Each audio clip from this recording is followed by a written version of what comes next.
안녕하십니까. 2021 물순환 시민포럼 제1세션을 시작하도록 하겠습니다. 그 제1세션은 세 가지의 주제 발표가 준비되어 있고요.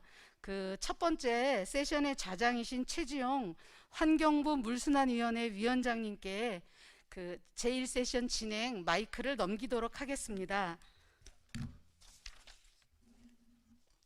위원장님이 네, 방금 소개받은 환경부 도시물순환 포럼 공동위원장을 맡고 있는 최지용입니다. 오늘 아마 제1세션, 제일 중요한 세션인 것 같습니다. 1시부터 3시 반까지인데요. 총 3분의 발표가 있고 7분의 지정 토론이 있습니다. 그래서 바로 이제 시간이 약간은 지체가 됐기 때문에 바로 발표를 시작을 하도록 하겠습니다. 발표 시간은 20분 정도로 해주시면 좋을 것 같습니다. 그리고 발표가 끝나면은 바로 지정 토론을 하도록 하겠습니다. 뭐 지금 최근 들어서 아마 국가적으로도 아마 국가 물관리 기본계획도 일단 마련이 되고, 그리고 각 이제 뭐 광역지자체라든지 기초지자체에서 물순환 쪽에 상당히 많은 일들이 앞으로 있을 것 같습니다. 그런 측면에서 우리 인천시에서 먼저 그린 뉴딜과 물순환 도시 인천이라는 주제로 물순환 시민 포럼을 일단 뭐 개최한 것은 상당히 앞서가고 바람직하고 정말 시적절한 이런 포럼인 것 같습니다. 그러면은 첫 번째 발표자로 인천시 물순환 관리 기본계획 관련해서 김상덕 이사님께서 발표를 해주시기 바랍니다. 예.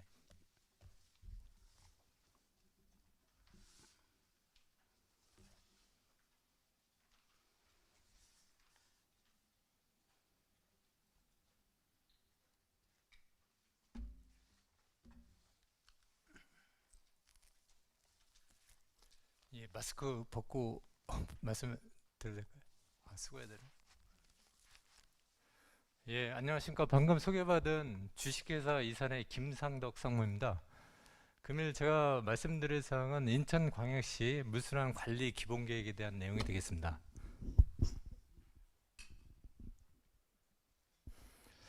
전체 보고 순서는 과업의 개요부터 기본계획 수립 순으로다가 말씀을 드리도록 하겠습니다.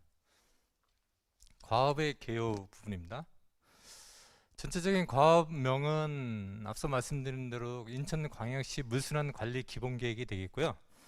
과업 기간은 2020년 4월 30일부터 2020년 11월 30일까지 진행이 된 사업입니다. 과업 위치는 인천광역시 전 지역을 대상으로 했고요. 1960년대 본격적인 수자원 개발 시기, 그때 이제 만들어진 국토기본법이라든가 여러 가지 이제 환경정책 기본법이 이렇게 이제 발전을 했는데요. 지금 그때 당시에 물만 이용하던 회색 인프라에서 지금 현재 개발과 환경의 조화 시기입니다. 그래서 지금 현재 물 관리 기본법까지 이제 발전이 됐는데요. 그래서 물을 관리하는 그린 인프라로 진행하는 과정 중에 있습니다. 인천광역시의 물순환 관리 기본 방향의 기본 모토는 녹음이 우거지고 깨끗한 바람이 부는 국제 해양도시 조성이라는 모토 아래 진행이 됐습니다.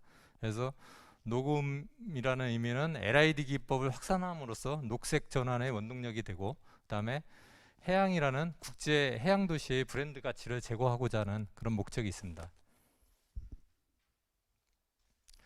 과업 대상 지역에 대한 분석입니다. 인천광역시 행정구역을 보시면은 인구는 301만 명 정도가 되겠고요. 행정구역은 행정동 130개, 읍 1개, 면 19개로 구성이 되어 있고요. 하천은 2개의 국가하천과 30개의 지방 하천으로 구성이 되어 있습니다. 그리고 하수도 보급률은 87%. 토지 현황을 보면은 인천광역시 지목은 임야하고 하천이 약 38%로 구성이 되어 있고, 그 불투성 주요 대상 지역인 대지나 도로 등은 약 23%로 다 구성이 되어 있는 상태입니다. 인천광역시의 물 관리 현황을 보면은 전체 자연 유출, 비가 왔을 때 그냥 자연스럽게 유출되는 그런 현상이 29.9%고요. 그다음에 생활용수, 지하수 사용, 그다음에 하천 유지용수, 공공하수처리, 제2용수 등 인공물 관리에 의한 물수요는 약 70.1%로 나타났습니다. 인천광역시의 물 관리 문제점을 살펴보면 빗물 이용량 및 중수도 이용 현황은 전국 평균 대비 빗물 이용량이 약 16위, 중수도 이용량이 13위로 나타났고요. 같은 규모의 지자체에 비해서 좀 현저히 떨어지는 것으로 그렇게 나타났습니다. 그리고 지하수 사용량 현황 또한 전국 사용량 대비 약 12위권으로나 나타났습니다. 그리고 가뭄 및 홍수 피해 현황을 보면은 2019년도에 가뭄 피해 건수가 전국 92건 중에 인천광역시가 7건이 발생이 됐고요. 과거 10년간 홍수 피해 금액을 살펴본 결과 약 250억 정도의 피해 금액이 있었습니다. 본 물순환 관리 기본계획 수립에 대한 내용이 되겠습니다. 물순환 개요부터 거버넌스 구성 순으로 다 말씀을 드리도록 하겠습니다. 물순환 기본계획의 역할을 보시면은 불투수면 증가 및 녹지면 감소로 발생하는 도시 물환경 문제, 즉 왜곡된 물순환을 저영향 개발 기법을 적용함으로써 물순환 회복을 하는 데 목적이 있습니다. 그래서 보시면은 왜곡된 물순환은 도시화가 진행됨에 따라 증발량은 점점 줄어들고요. 그다음에 그 침투량과 증발량은 줄어들고 표면 유출이 늘어나는 현상인데요. 이것을 LID 기법을 적용함으로써 증발량을 늘리고 그다음에 표면 유출량은 줄이고 그다음에 침투량을 늘리는 그런 물순환 회복이 되겠습니다. 본 물순환 사업을 함으로써 발생될 수 있는 기대 효과를 보면은 최근 10년간 인천광역시의 강우 데이터를 활용을 해서 모델링 모의를 통해서 물순환 회복에 따른 사업 전후의 직접적인 효과를 분석을 해보았습니다. 그래서 직접적인 예상 효과로는 강우 유출량의 저감이 있었고요. 그다음에 불투수 면적률의 감소 효과, 그다음에 유출 부하량의 저감, 그다음에 지하수 함양량이 증가되는 그런 현상이 나타났고요. 부가적인 예상 효과로는 열섬 현상의 완화라든가 경관 개선, 그다음에 대기질의 개선, 에너지 소비량이 감소하는 것으로 나타났습니다. 저영향개발 기법, 즉 LID를 기술 요소를 선정하는 데 있어 가지고 토지 표복별 빗물 유출의 특성이라든가 목표 유출 저감률, 오염물질의 성상, 저감 부하량, 토지 특성 및 도시 경관 등을 고려하여 하게 되는데요. 거기에 따라 2016년도 환경부의 저영향개발 기법 설계 가이드라인상에 총 11개의 기술 요소를 적용을 하게 됩니다. 그래서 강우가 발생이 되면은 불투수면인 지붕이나 공원, 주차장, 도로 및 보행로 쪽에서 유출된 강우를 LID 기술 요소를 적용을 함으로써 증발 및 침투를 시키고 이후 원류된 물은 기존 우수관을 통해서 유출이 되게끔 그런 시스템으로 다 구성이 되는데요. LID 기술 요소의 유형은 크게 식생형 시설과 침투형 시설로 나눠지게 됩니다. 뭐 시설의 형태는 그림에서 보시는 바와 같습니다.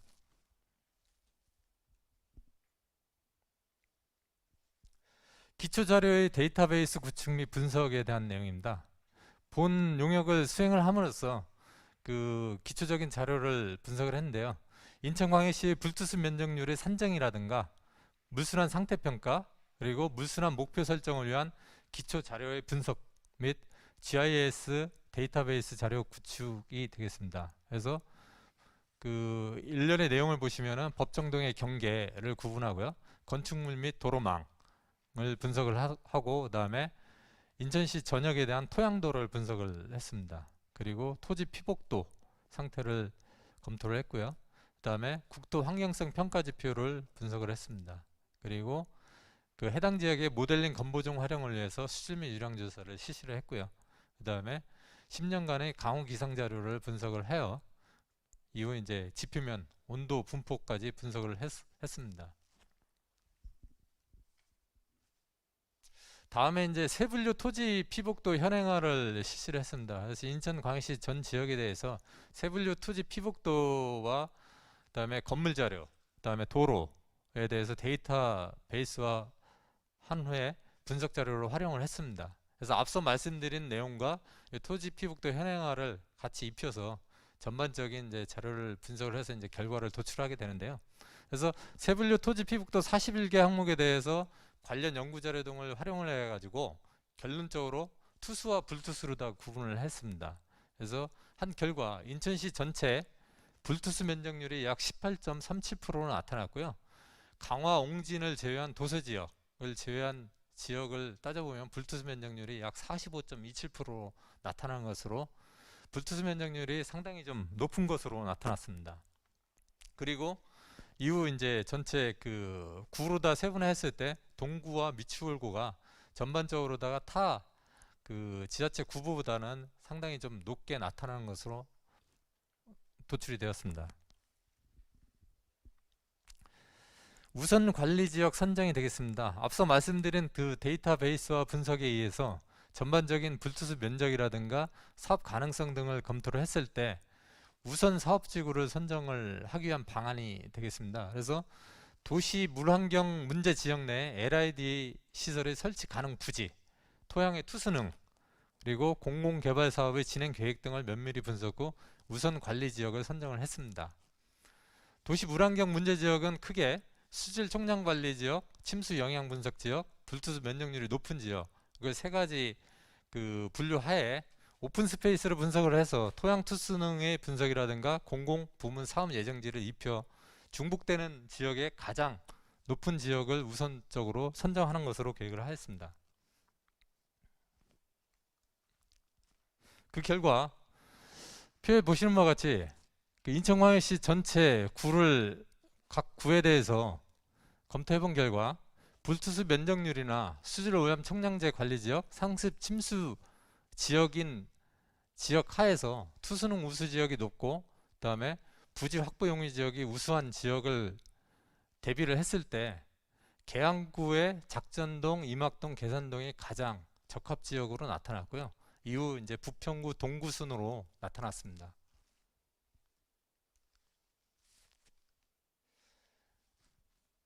그래서 우선 관리 지역의 선정 시에 상위 순위에 분포된 지역 중에 우선 관리 지역을 선정을 했는데요. 그 우선 관리 지역은 계양구로 다 선정을 했습니다. 그리고 국비 보조 사업 지원 사업을 금년도에 내년도 사업으로 신청을 한 상태입니다.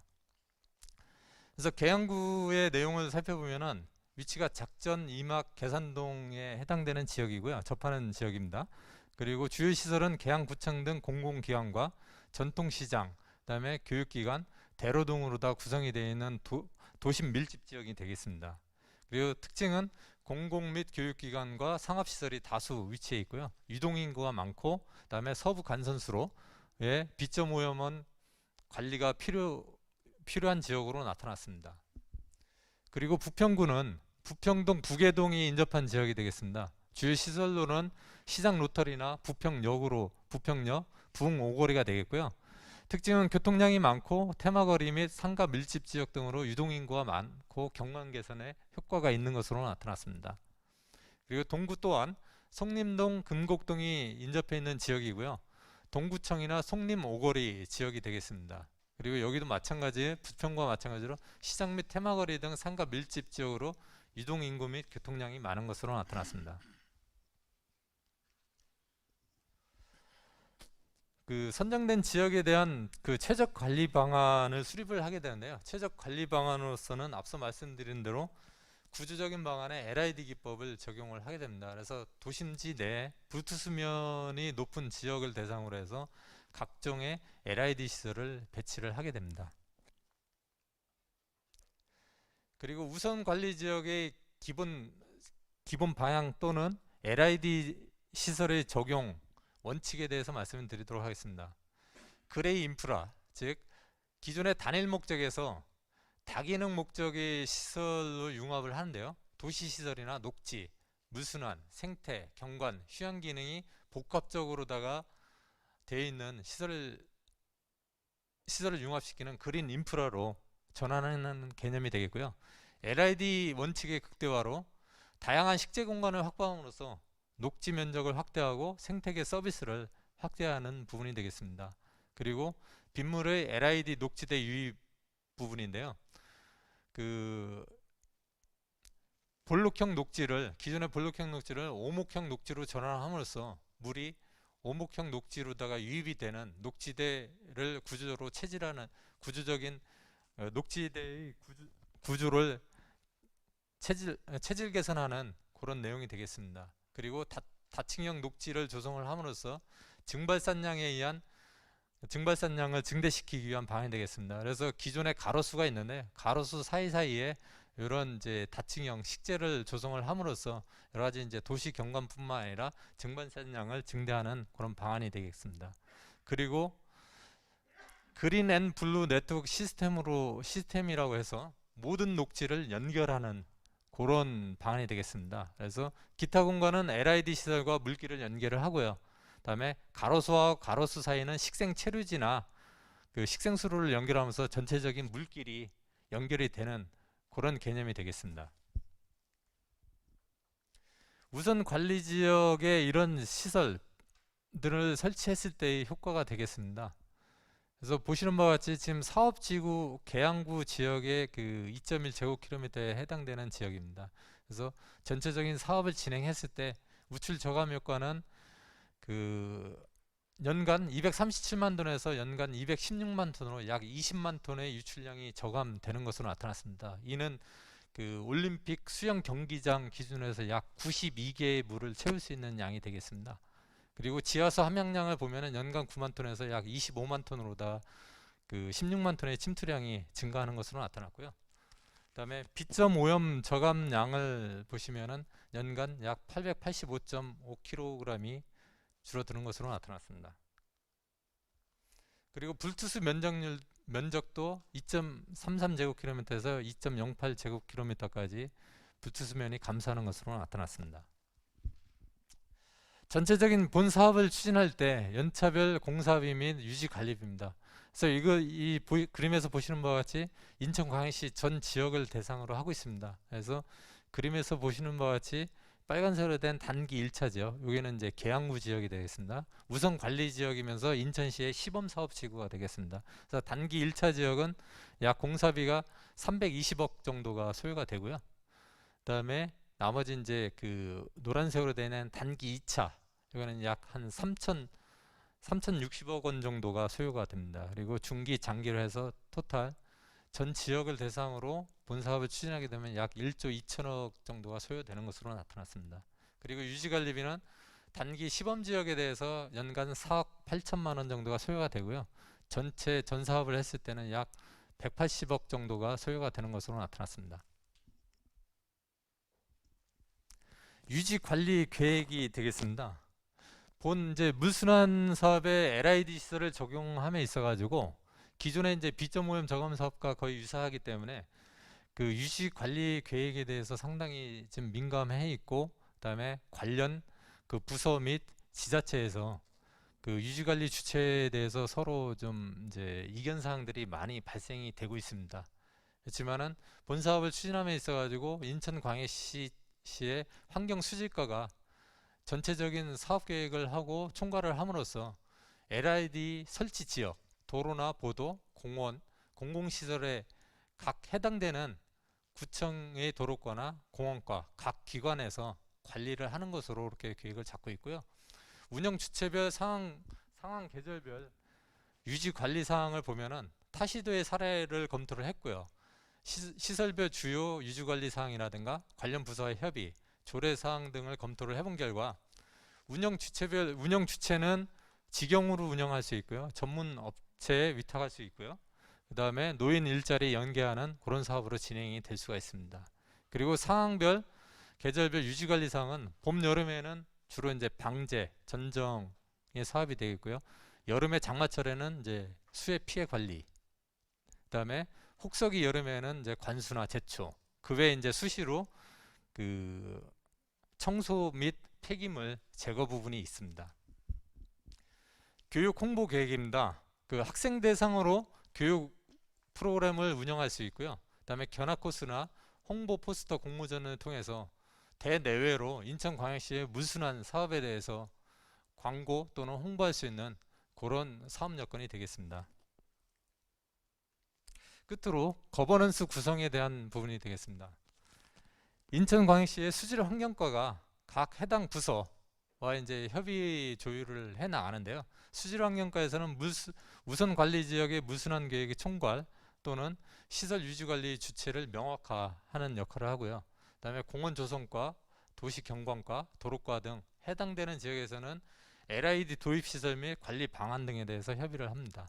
그리고 하수과 같은 경우는 기존의 빗물 유출 분담금 제도와 연계한 인센티브제를 협의를 하면서 그 자발적인 물순환 사업에 참여할 수 있는 그 방안들을 도출을 하게 됩니다. 그래서 이제 수질 환경과가 전반적으로 이제 협업도 총괄하고 우선 사업을 추진하는 데 있어 가지고 이제 환경부와 한국환경공단과 협의를 하고요. 그다음에 인천광역시 관내에 있는 구청이나 교육청, 관공서와 또 협의체를 구성을 하게 되고요. 그다음에 민간인 물순환위원회나 물순환위원회를 만들고 그다음에 주민위원회를 가동하고 시민단체들과 의견 제시 및 정보를 공유를 함으로써 전반적인 그 민관 거버넌스를 구성하여 운영함으로써 성공적인 물순환 사업이 되게끔 할 수가 있습니다. 이상입니다. 그리고 방금 말씀드린 부분에 대해서 이렇게 보고를 마치도록 하겠습니다. 이상입니다.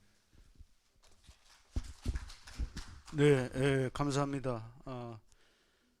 인천시 물순환 관리 기본계획 관련해서 아마 우선 지역 선정에서부터 그리고 유지 관리 그리고 거버넌스 구축까지 총체적으로 상세하게 잘 발표해 주셨습니다. 감사합니다.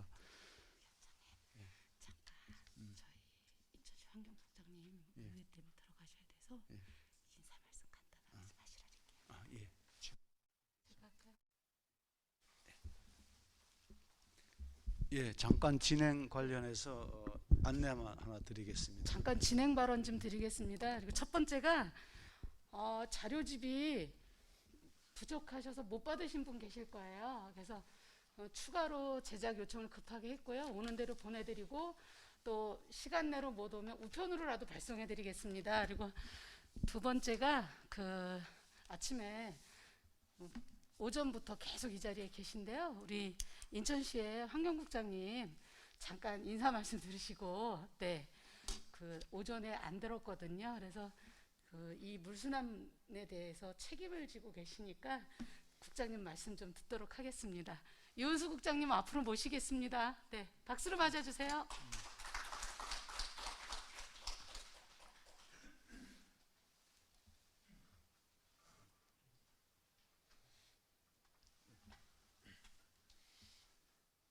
예, 인사드리겠습니다. 인천시 환경국장 이은수입니다. 반갑습니다. 갑자기 또 인사말을 하라서 굉장히 당황스러운데요.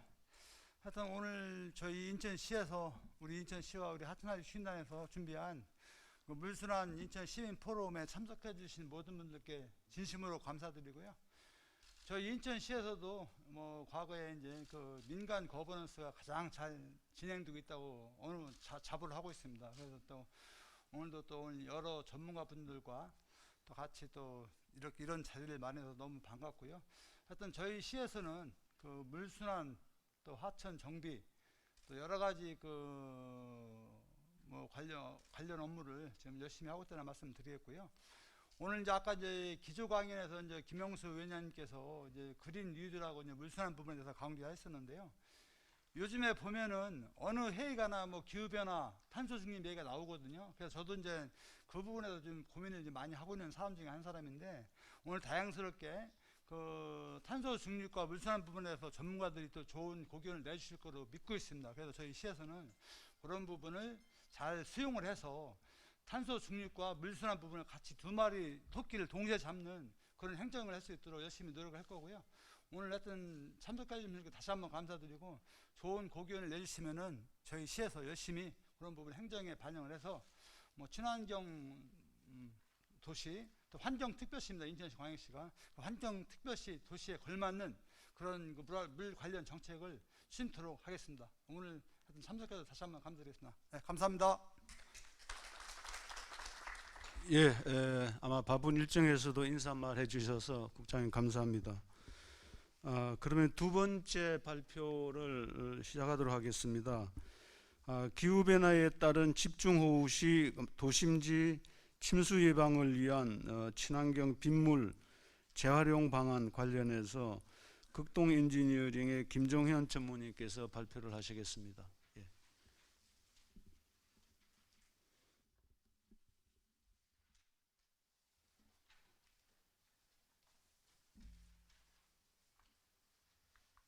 방금 소개받은 제안 설명드릴 김종훈입니다.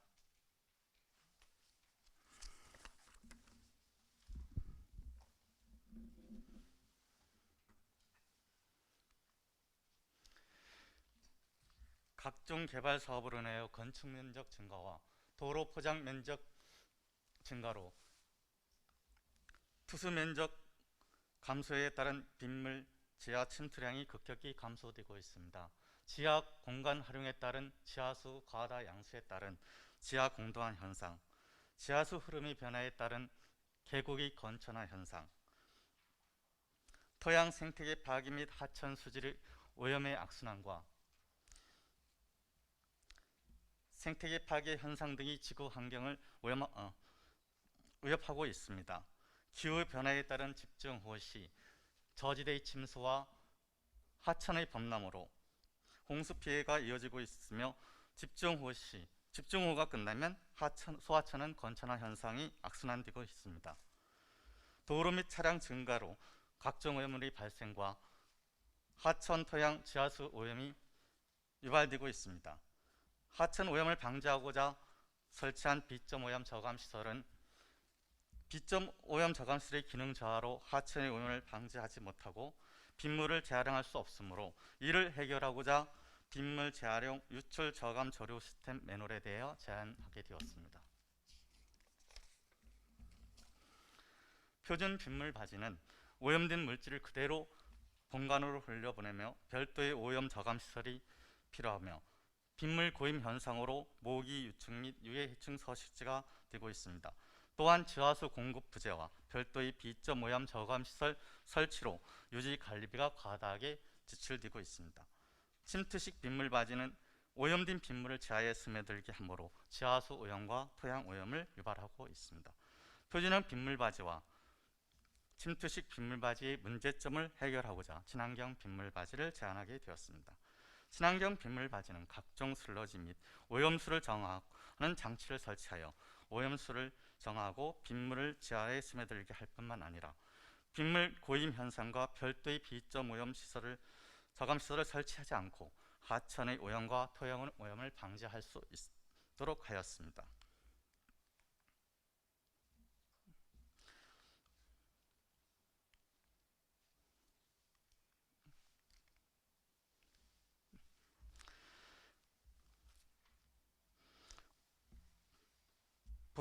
보시는 그림은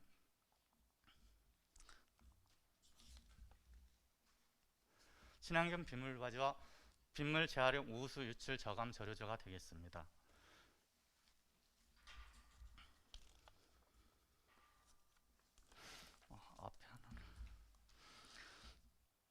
빗물 재활용 우수 저감 저류조가 되겠습니다. 친환경 빗물 바지는 앞서 설명드린 바와 같이 비점 오염 저감 기능 및 빗물 집수 기능을 담당하며 저류조 매뉴얼은 3개의 공간으로 구성되어 있습니다. 각각의 공간은 서로 다른 기능을 담당하게 되어 있으며 첫 번째 공간은 빗물을 저류하여 재활용하도록 하였으며 두 번째 공간은 집중호우 시 빗물이 지표면으로 상승 시 저류 공간의 유도, 임시 저류하고 비가 잦아들면 수위가 떨어지면 저류한 빗물을 유출되도록 하여 침수를 예방하도록 하였습니다. 세 번째 공간은 관로의 접합과 관로 유지 공간으로 활용되도록 하여 자연순환형 저류조 매뉴얼이 되겠습니다.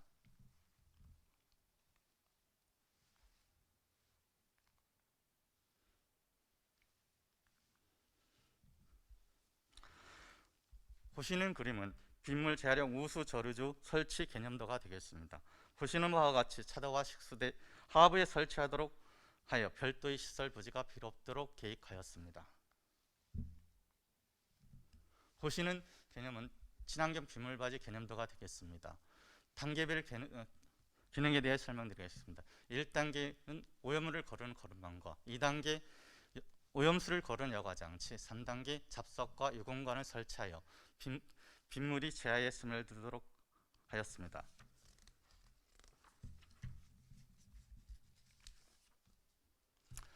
보시는 그림은 저류조 공간 구성이 되겠습니다. 접합 공간과 빗물 유출 저감 저류조, 빗물 재활용 공간으로 구성되어 있습니다. 세 개의 공간은 각각 다른 기능을 담당하도록 계획하였습니다. 보시는 그림은 친환경 빗물바지 표준도가 되겠습니다. 보시는 그림은 재활용 우수 저류조, 저감 저류조의 평면도가 되겠습니다.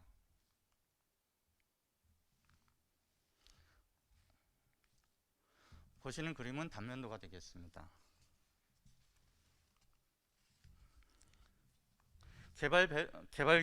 개발 사업의 배수 구역을 검토한 사례가 되겠습니다.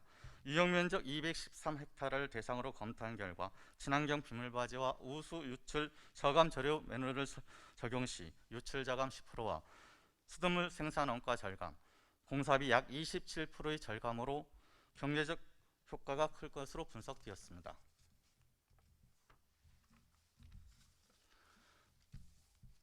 보시는 그림은 배수 설계 적용 예시도가 되겠습니다. 보시는 그림은 부정유 해석 결과의 예시도가 되겠으며 50년 민도 확률 강우 적용 시 동적 단면도가 되겠습니다. 왼쪽에 현황 배수 설계 시스템에 의한 분석에 의한 침수도가 되겠습니다. 오른쪽 배수 설계는 제한 배수 설계에 의한 분석 결과가 되겠습니다. 100년 민도 확률 가공량 적용 결과가 되겠습니다.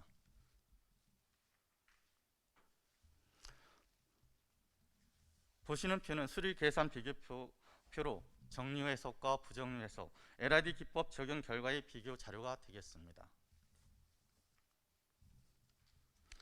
개발 사업을 예시로 검토 분석한 결과 통수 단면 분석 시 부정유 해석을 수행하여 경제적 단면을 결정하고 LID 기법을 적용하여 지하수 확보 및 하천 오염과 토양 오염을 방지해야 할 것으로 판단되었습니다. 이것으로 보고를 마치겠습니다. 감사합니다. 네, 감사합니다. 아마 집중호우 시에 도심지 침수 예방과 빗물 재용이 가능한 그 친환경 빗물바지 관련해서 상세하게 잘 말씀해 주셨습니다. 발표 감사드립니다. 그럼 세 번째 발제를 하도록 하겠습니다. 끊어진 물순환 고리를 잇자 관련해서 물순환 법제화 방안 관련해서 우리 인하대학교의 변병설 교수님께서 발표를 하시겠습니다. 예.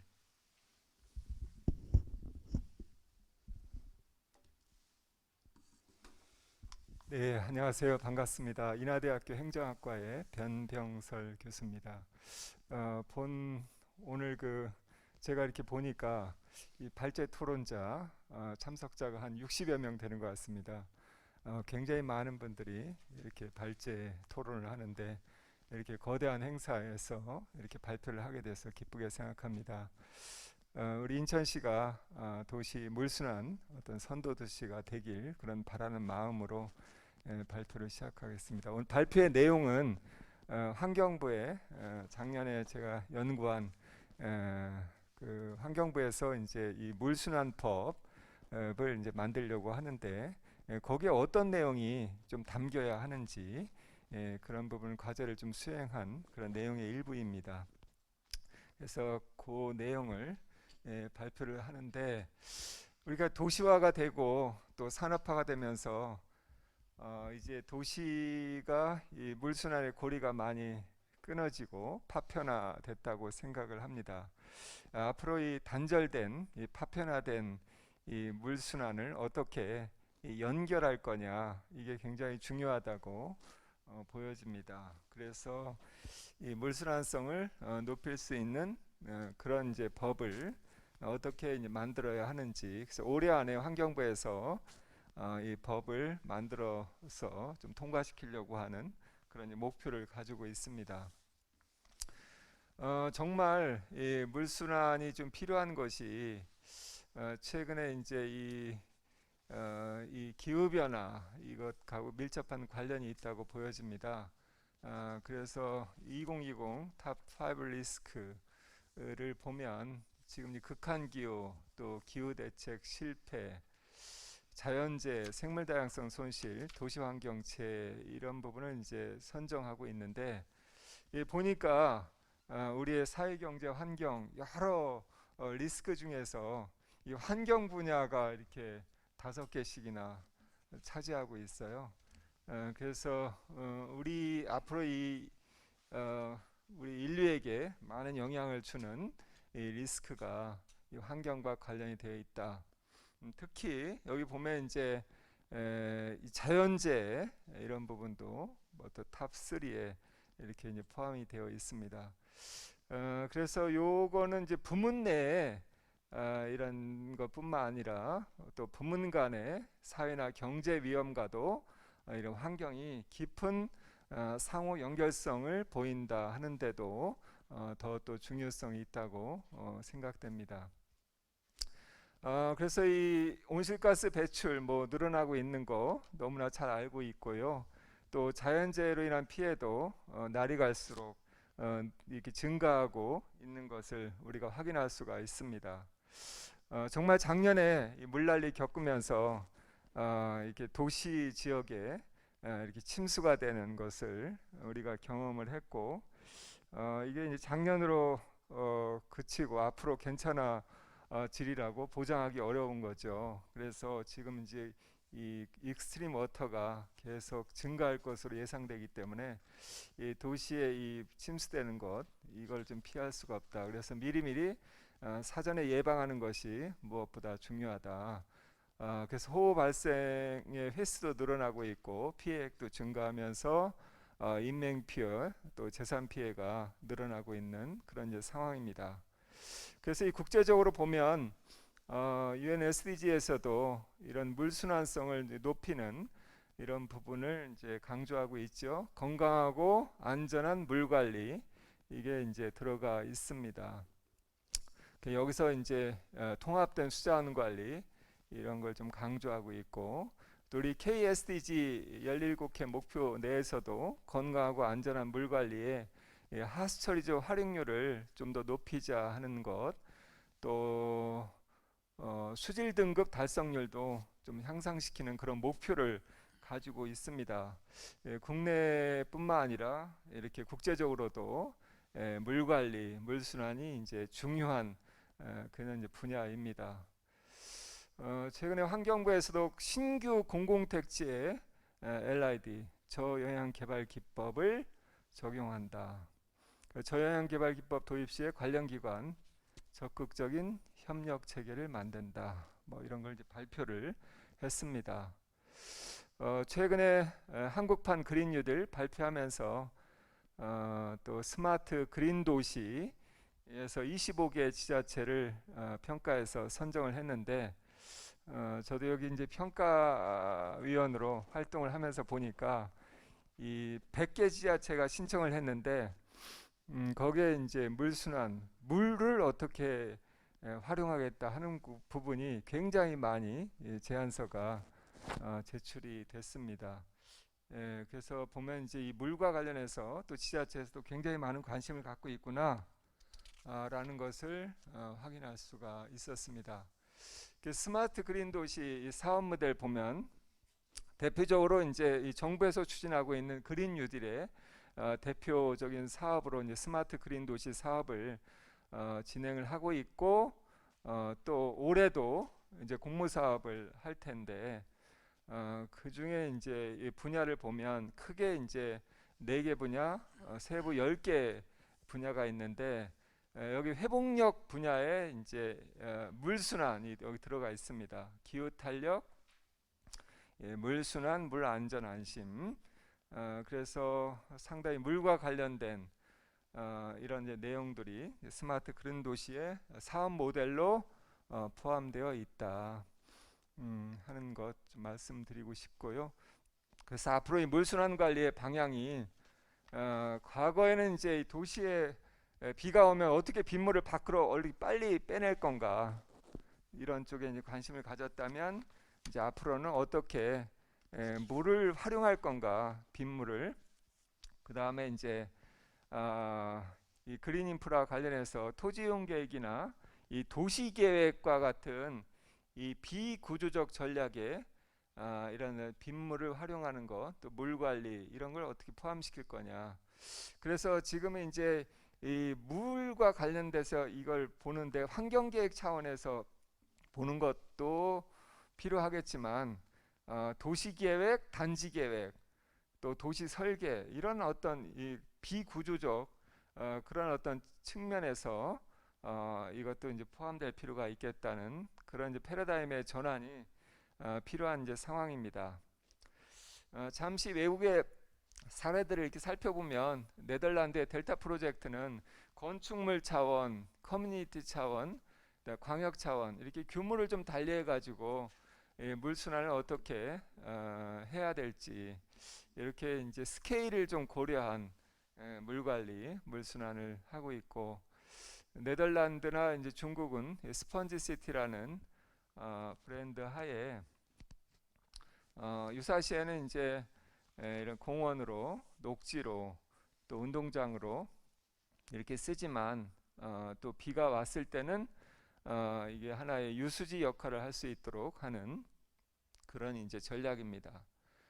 독일의 하노버 크론스베르크의 물순환 체계는 점과 이 선과 면의 요소를 연계해서 거의 뭐 집에서 또 이제 이렇게 수를 따라서 단지 내 이제 바깥에 어떤 연못으로 다 집수가 될 수 있는 그런 이제 체계를 만드는 거죠. 그래서 점과 선과 이 면의 요소를 고려해서 물순환 체계를 이제 구축했다.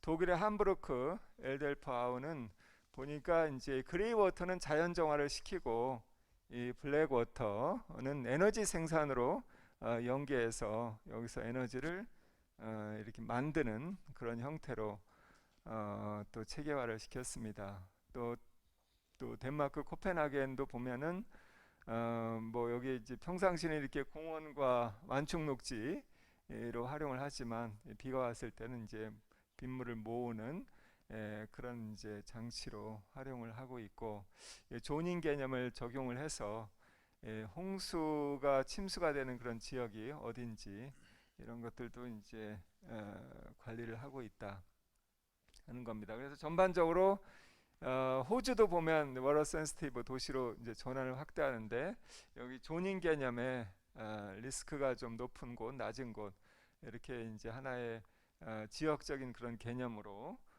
계획을 해서 이제 관리를 하고 있다 하는 겁니다. 그래서 이거 시사점은 앞에서 본 것처럼 물순환 계획을 규모, 단지 차원, 건축물 차원 이렇게 좀 도시 차원 이렇게 규모로 나누어서 물순환 계획을 좀 수립했다라는 것. 그 다음에 이제 평상시는 이제 놀이터나 공원 이런 걸로 쓰지만 유사시에는 이제 저류지나 이제 집수구역으로 좀 활용할 수 있는 그런 이제 다목적 그런 공원, 다목적 놀이터 이런 것이 좀 시사하는 바가 있고 그 다음에 이제 지하 공간을 고려한 입체적 물순환 계획도 필요하고 침수가 될 위험성이 있는 그런 공간을 사전에 이 조닝 개념하고 좀 연계시켜서 좀 관리하는 것.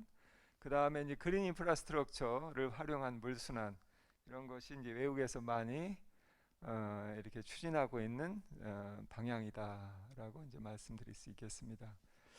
앞으로 이제 이 회복 탄력성을 위한 물순환을 하기 위해서 저는 이제 중요한 것 중에 하나가 이제 좀 지표, 뭐 현 상태를 평가하는 지표도 필요하겠지만 목표 지표를 잘 설정하는 것도 중요하겠다. 그래서 인천시가 앞으로 이 물순환 각 분야별로 어떤 목표를 가지고 어떤 전략으로 누가 어떻게 해서 언제 그걸 달성시킬 건지 이런 이제 상세 계획이 좀 필요하다고 생각을 합니다. 예를 들어서 하나만 보면 인천시에 불투수 면적 비율이 있다. 현재 불투수 면적 비율이 있는지 각 이제 구별로 또 파악하고 그래서 그걸 언제까지 해서 이 불투수 면적을 얼마나 더 투수성으로 높일 건지 이런 이제 세부적인 상세 목표 지표를 좀 갖는 것이 좀 필요하겠다.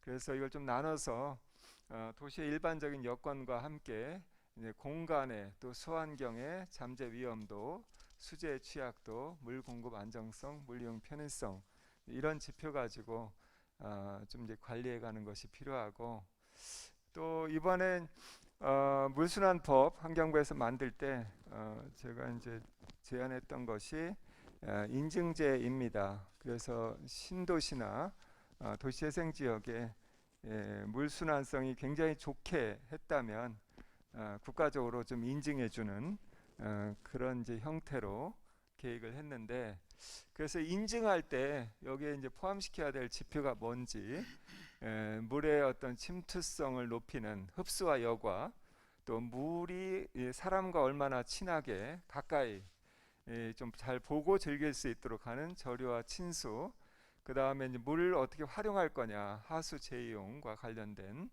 뭐 이런 부분들이 크게 여기에 이제 이런 지표를 가지고 그 인증을 해주자라는 그런 형태입니다. 그래서 물순환법에 크게 이제 기술적 측면으로 보면 이제 그린 인프라 이걸 더 강화시키자. 물의 침투를 용이하게 하는 공원 녹지. 그래서 이제 펌핑 시설 만들고 이렇게 시설을 만드는 것도 뭐 필요에 따라서는 뭐 해야 되겠지만 많은 부분은 도시 공간 자체가 물을 잘 흡수할 수 있는 그런 형태의 이제 그린 인프라를 구축하면 좋겠는데 이 그린 인프라스트럭처가 주는 혜택과 여러 가지 편의를 보면 실제로 여기 보면 이제 이 빗물 유출을 줄이는데 옥상 녹화나 나무를 심는다거나 또 침투를 하게 한다거나 또 이 투수성 포장을 한다거나 또 빗물을 활용한다거나 이런 것들이 빗물 유출을 상당히 줄이는데 긍정적인 효과가 있는 거죠. 제가 154개 전국의 우리나라 지자체의 그 통계 데이터를 가지고 한번 실제로 그런지 한번 이렇게 분석을 해봤는데 실제로 그런 효과가 있는 것으로 나타났습니다. 그래서 이 폭우로 인한 어떤 피해가 보면 독립 변수가 이제 종속 변수가 이제 피해인데 피해가 공원이 많으면 많을수록 피해는 줄어든다. 그렇죠? 녹지가 많으면 많을수록 하천이 많으면 많을수록 홍수 피해는 이제 줄어드는 것으로 나타났습니다. 또 내수 배제 능력이나 LID를 저영향 개발을 하게 되면 홍수 피해는 줄어드는 것으로 이렇게 분석이 됐습니다. 그러면 이 물순환 관련해서 기존의 법 가지고 물순환성을 추구하면 안 되겠는가? 제가 쭉 보니까 하천법이나 4대강 수계법이나 물환경 보전법, 물의 재용 촉진 및 지원에 관한 법률을 쭉 보니까 이 물순환성, 물의 인증제랄까, 뭐 인센티브랄까 이런 걸 좀 담기에는 좀 그릇이 좀 다른 성격의 그릇이다.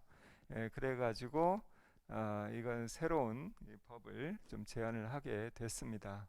이 계획이 이제 이 법이 통과가 된다면 도시 물순환 이 기본 계획과 도시 물순환 시행 계획이라고 하는 이 법정 계획이 만들어져야 되고요. 그 다음에 이 계획 속에 이제 물순환 관리구역도 이제 설정을 할 필요가 있다. 하천구역, 뭐 홍수관리 구역, 수변구역 이렇게 조닝 개념하고 연계해서 물 관리를 하고 또 물순환 취약구역과 관련해서 수질오염이 심한 지역, 수생태계가 파괴가 일어나는 지역, 물재해가 일어나는 지역 이런 취약구역을 좀 설정해서 피해 발생을 최소화할 수 있도록 계획을 수립하는 것 이것이 이제 물순환, 도시 물순환 그 계획에 담겨져야 할 주요한 내용이라고 생각을 했습니다. 그래서 이 물순환 법정 계획이 만들어지게 되면 기존의 환경보전계획과 어떻게 연계가 돼야 되고 또 도시기본계획하고도 긴밀한 연계가 돼야 되겠다. 그래서 환경계획에 요즘 이제 환경계획이 올해부터 그간의 이제 수질, 대기질, 폐기물 이렇게 수치 가지고 시설을 어떻게 만들고 뭐 이런 거가 주였다면 올해 바뀐 것이 이제 환경계획의 공간화 부분이 이제 큰 한 챕터로 들어와 있잖아요. 그래서 이제 환경계획도 다 공간적으로 도시기본계획처럼 이 공간계획으로 수립하도록 방향을 바꿔놨습니다. 그래서 그거 할 때 도시 물순환 어디에 취약한 지역인지를 환경계획에도 잘 담기도록 하고 그것이 이제 도시기본계획에도 잘 받아가서 공간적으로 잘 관리할 수 있는 체계를 만들자 하는 겁니다. 기존에 이제 국토계획 및 환경보전의 통합관리에 관한 훈령이 2018년에 이미 발표가 돼가지고 공간계획과 환경계획의 연계 통합방안 이런 제도가 상위 차원에서 이미 이제 구축이 됐습니다. 그래서 국토환경 통합관리의 5대 추진 전략의 내용에 이렇게 보면은 이렇게 벌써 5개 전략이 만들어졌는데 이런 데에도 이제 이런 물순환 체계 구축하는 그런 내용들 이런 걸 더 넣어가지고 이것이 이제 내재화될 수 있도록 공간 계획에 물순환이 내재화될 수 있도록 포함될 수 있도록 하자라는 거죠. 그래서 이렇게 이제 체계화를 시키고 하자는 거. 또 제도적인 측면에서 이제 물순환 인증제를 하자라는 겁니다. 그래서 인증제의 대상 범위는 이제 신도시나 신개발 지역, 그 다음에 도시 재생 지역에 1등급, 2등급, 3등급, 4등급 이렇게 해서 아까 그 지표 가지고 하고 그래서 국가에서 인정한 여기 단지라는 것 거기에 이제 인센티브나 보조금 이런 이제 지원하는 것고 여기에 이제 포함이 되어 있습니다.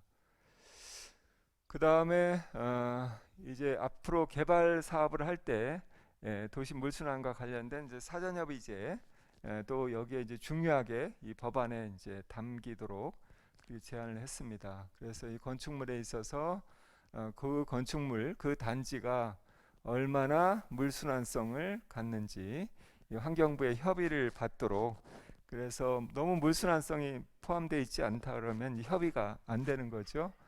사전협의제 이런 제도를 여기에 담아 놨습니다. 그래서 이제 그런 내용이고요. 그 다음에 이제 7번째 주요 법안에 담길 내용은 이제 물순환 지원 기관을 신설하자. 그래서 물순환 계획을 어떻게 이걸 수립해야 되는지 그 교육하고 또 우수 사례를 또 서로 공유하고 물순환 사업 시행 사업을 컨설팅 해주고 인증 심사 또 하고 지표 관리를 어떻게 해야 되는지 우리 전국적인 또 지표도 다 이제 이 지원 기관에서 좀 관리할 수 있도록 그래서 물순환 통합 관리 시스템도 만드는 이런 형태의 새로운 기관을 신설하자 하는 거고 위원회 만들어서 실제로 이 물순환 이 기본 계획이 잘 수립이 됐는지 이걸 평가할 수 있는 그런 위원회가 필요하다. 재정적인 측면에서는 도시의 물순환 회복 등의 촉진을 위한 지원으로 보조금 주는 거, 그 다음에 이제 도시개발 사업에 대한 용적률 인센티브를 통해서 사업자가 결코 손해 보지 않으면서 빗물을 활용할 수 있는 그런 시스템을 만들자. 조세 및 부담금의 여러 감면과 특별 회계 이런 걸 설정해서 물순환 관련 조사와 연구 이런 걸 촉진시키자.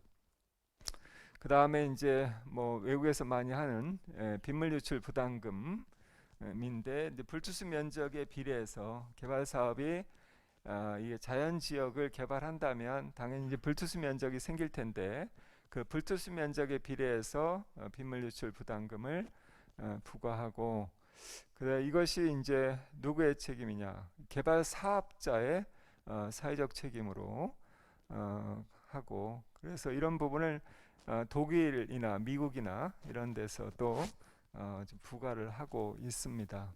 그걸 좀 참고해서 빗물 유출 부담금 개발 사업의 친환경성, 이 투수성을 좀 강화할 수 있도록, 그래서 물순환을 하면 할수록 이게 도움이 되고, 이게 이제 불투수성을 만들면 오히려 이제 손해가 되는, 비용을 부담하게 하는 그런 이제 시스템을 만들자 하는 겁니다. 네, 이상으로 제가 연구한 올해 우리가 이제 상정할 물순환법의 주요 담기는 그런 내용을 중심으로 해서 발표를 했습니다. 네, 감사합니다. 네, 교수님 감사합니다.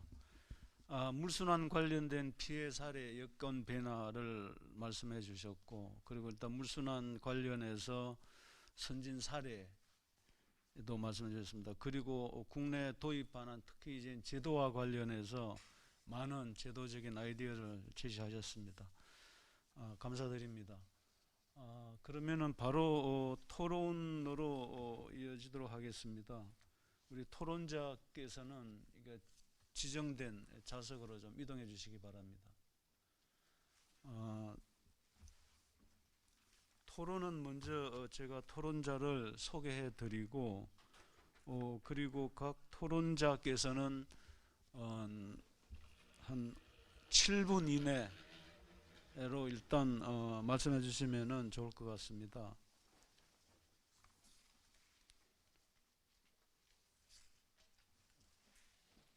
지금 토론자 중에 아직 안 오신 분이 누가 안 오셨죠? 체크해 주실래요?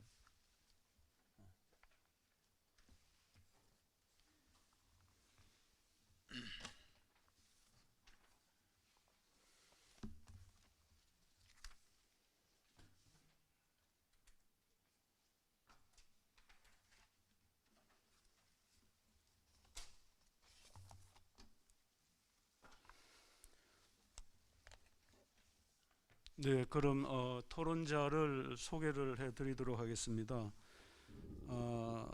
먼저 가천대 김종우 교수님. 예. 네, 예, 가천대학교 에너지 IT학과의 김종우 교수입니다. 두 번째로는 ICUH의 김주환 연구실장님.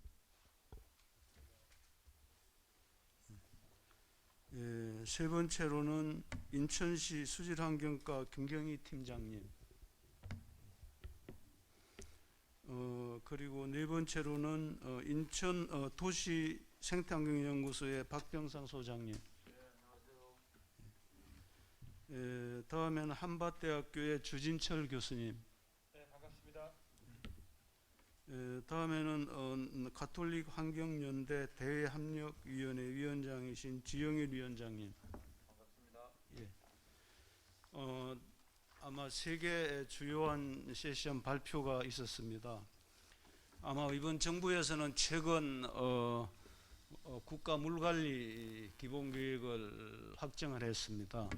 향후 10년 동안 그 국가 물관리를 어떻게 할 건가에 주요한 계획이 되는데, 그 비전이 이 자연과 인간이 함께 누리는 생명의 물로 비전을 정하고, 목표로서는 건전한 물순환 달성을 목표로 했습니다. 그래서 우리 오늘 하는 이 포럼이 상당히 앞서가고 국가의 이런 물관리 정책 방향과도 상당히 부합하는 이런 포럼이라고 판단이 됩니다.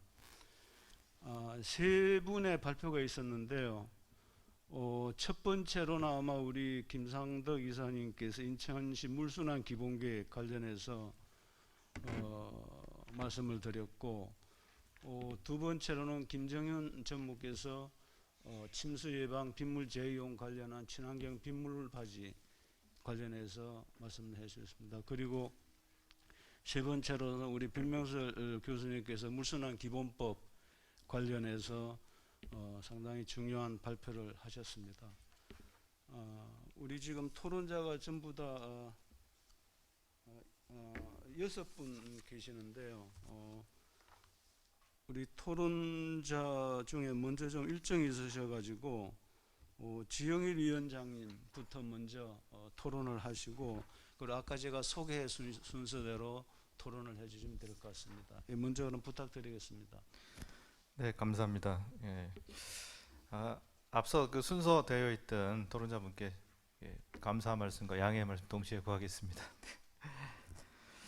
제 토론에 앞서서 두 가지 좀 전제 사항을 달고 얘기에 들어가도록 하겠습니다. 우선 다 아시는 것처럼 UN SDGs에 관한 겁니다.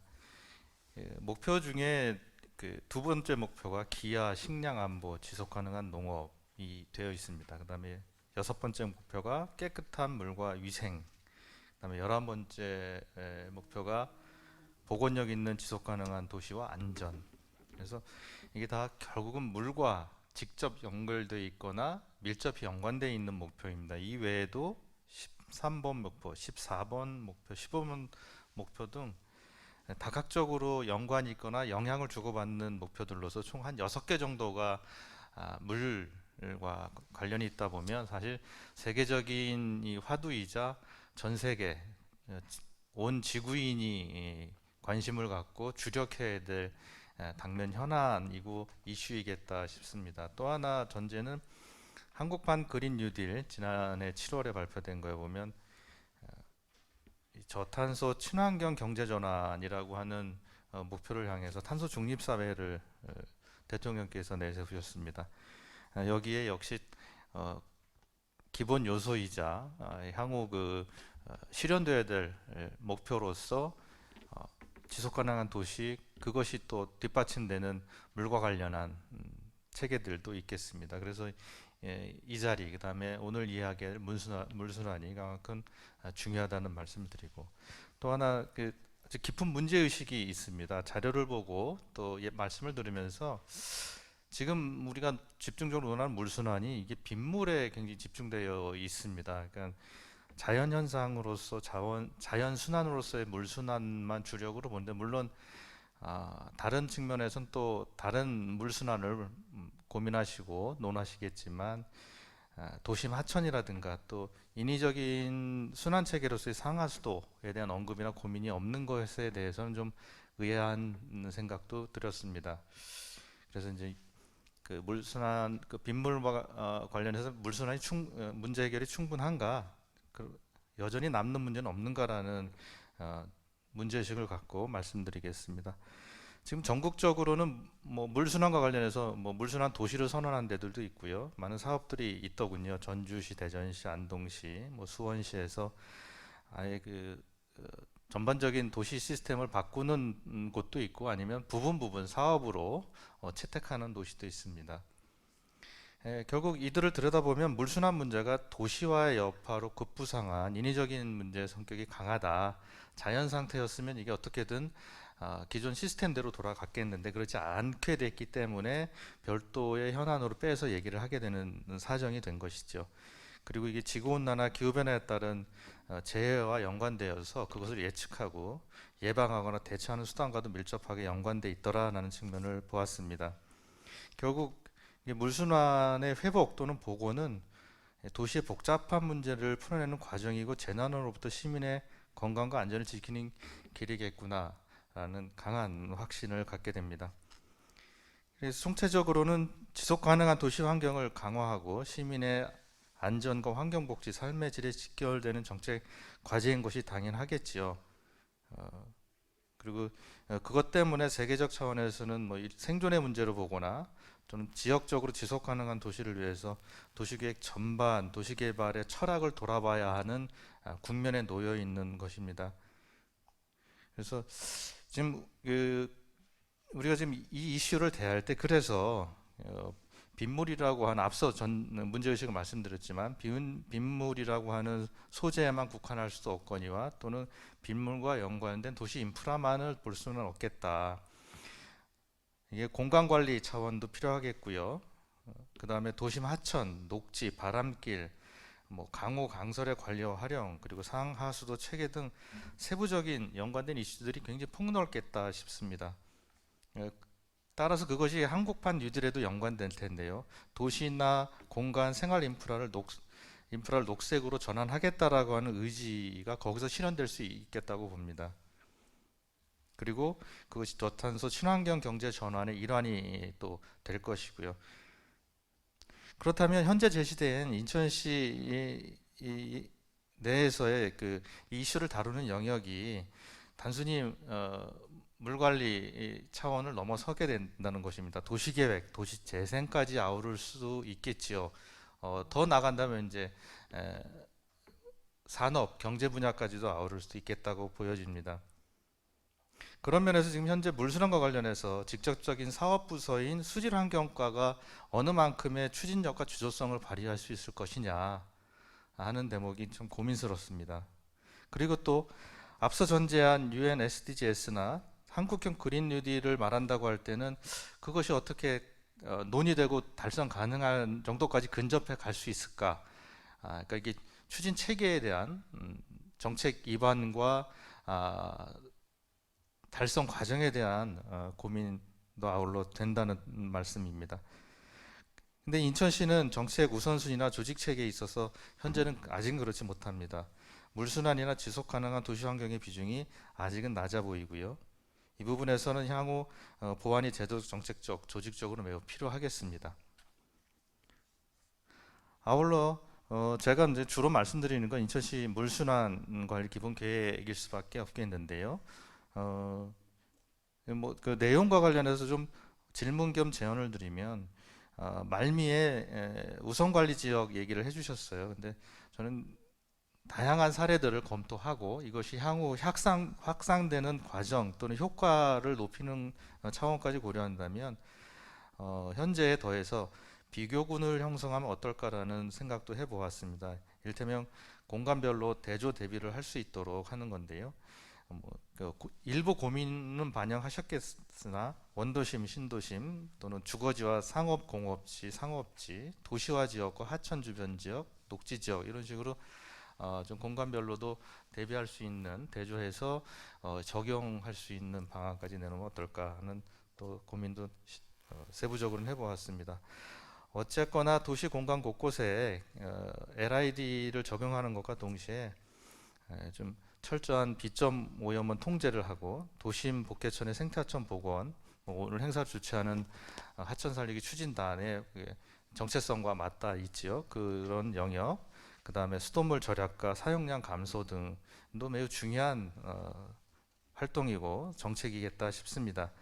특히나 소중하고 한계성을 지닌 수자원 보호와 최적의 수질 관리 차원에서 원수, 상수도, 하수도, 정수, 방류 또는 재이용 같이 이어지는 인위적인 계통의 물순환 인프라 및 체계도 검토하고 개선해 나가야 할 것이다. 그리고 아울러서 이를 뒷받침하는 토대로서 시민의 인식 개선이나 생활 실천도 매우 필요하겠다라는 말씀으로 제 토론을 마치도록 하겠습니다. 감사합니다.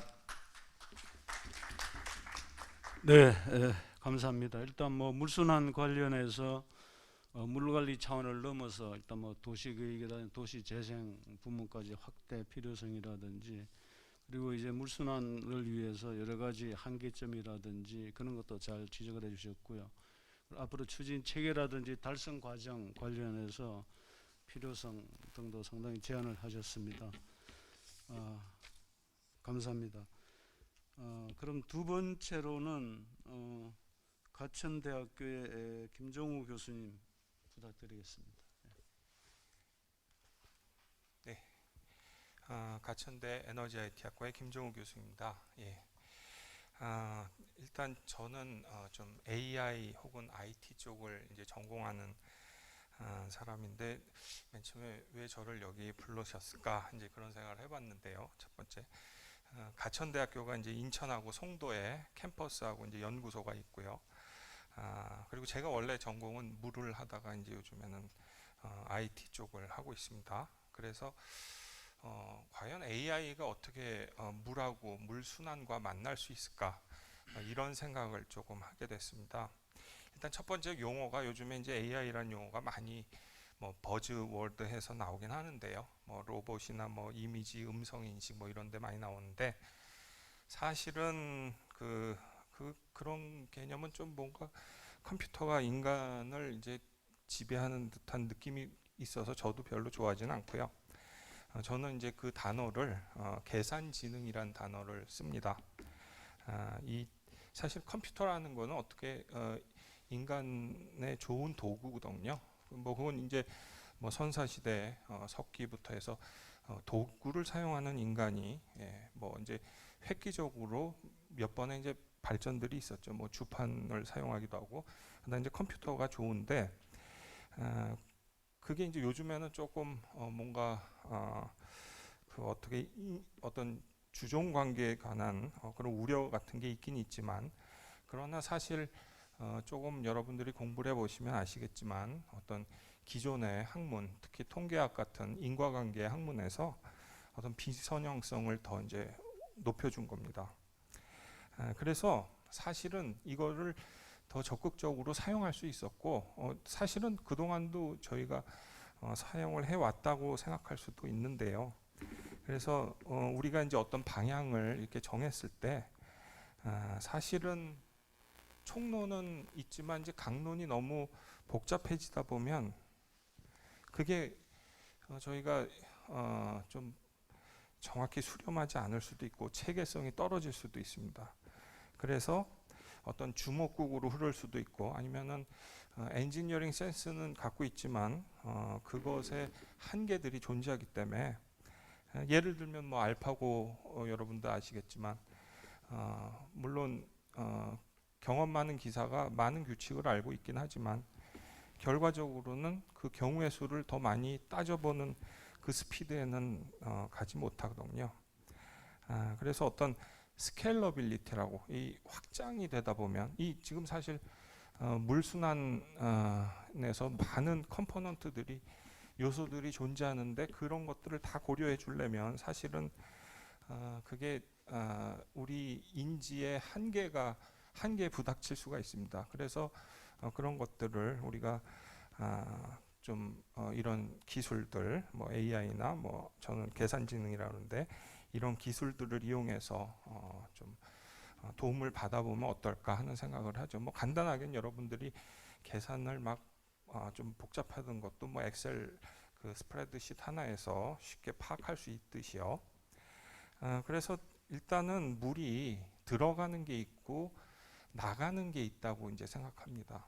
일단 들어가는 거는 당연히 기후 변화고, 이제 이건 뭐 복잡한 어떤 우리 빈도의 통계학의 관계가 되는 건데, 그때의 어떤 인과관계가 어떻게, 과연 왜 이렇게 기후가 바뀔 것인가 하는 그런 기후 변화에 관한 사항에 인과관계들이 또 존재하거든요. 어떤 게 정말로 인과관계에 영향을 미치냐, 그런 데서 또 저희가 그 어떤 머신러닝이나 이런 기법들을 사용할 수 있고요.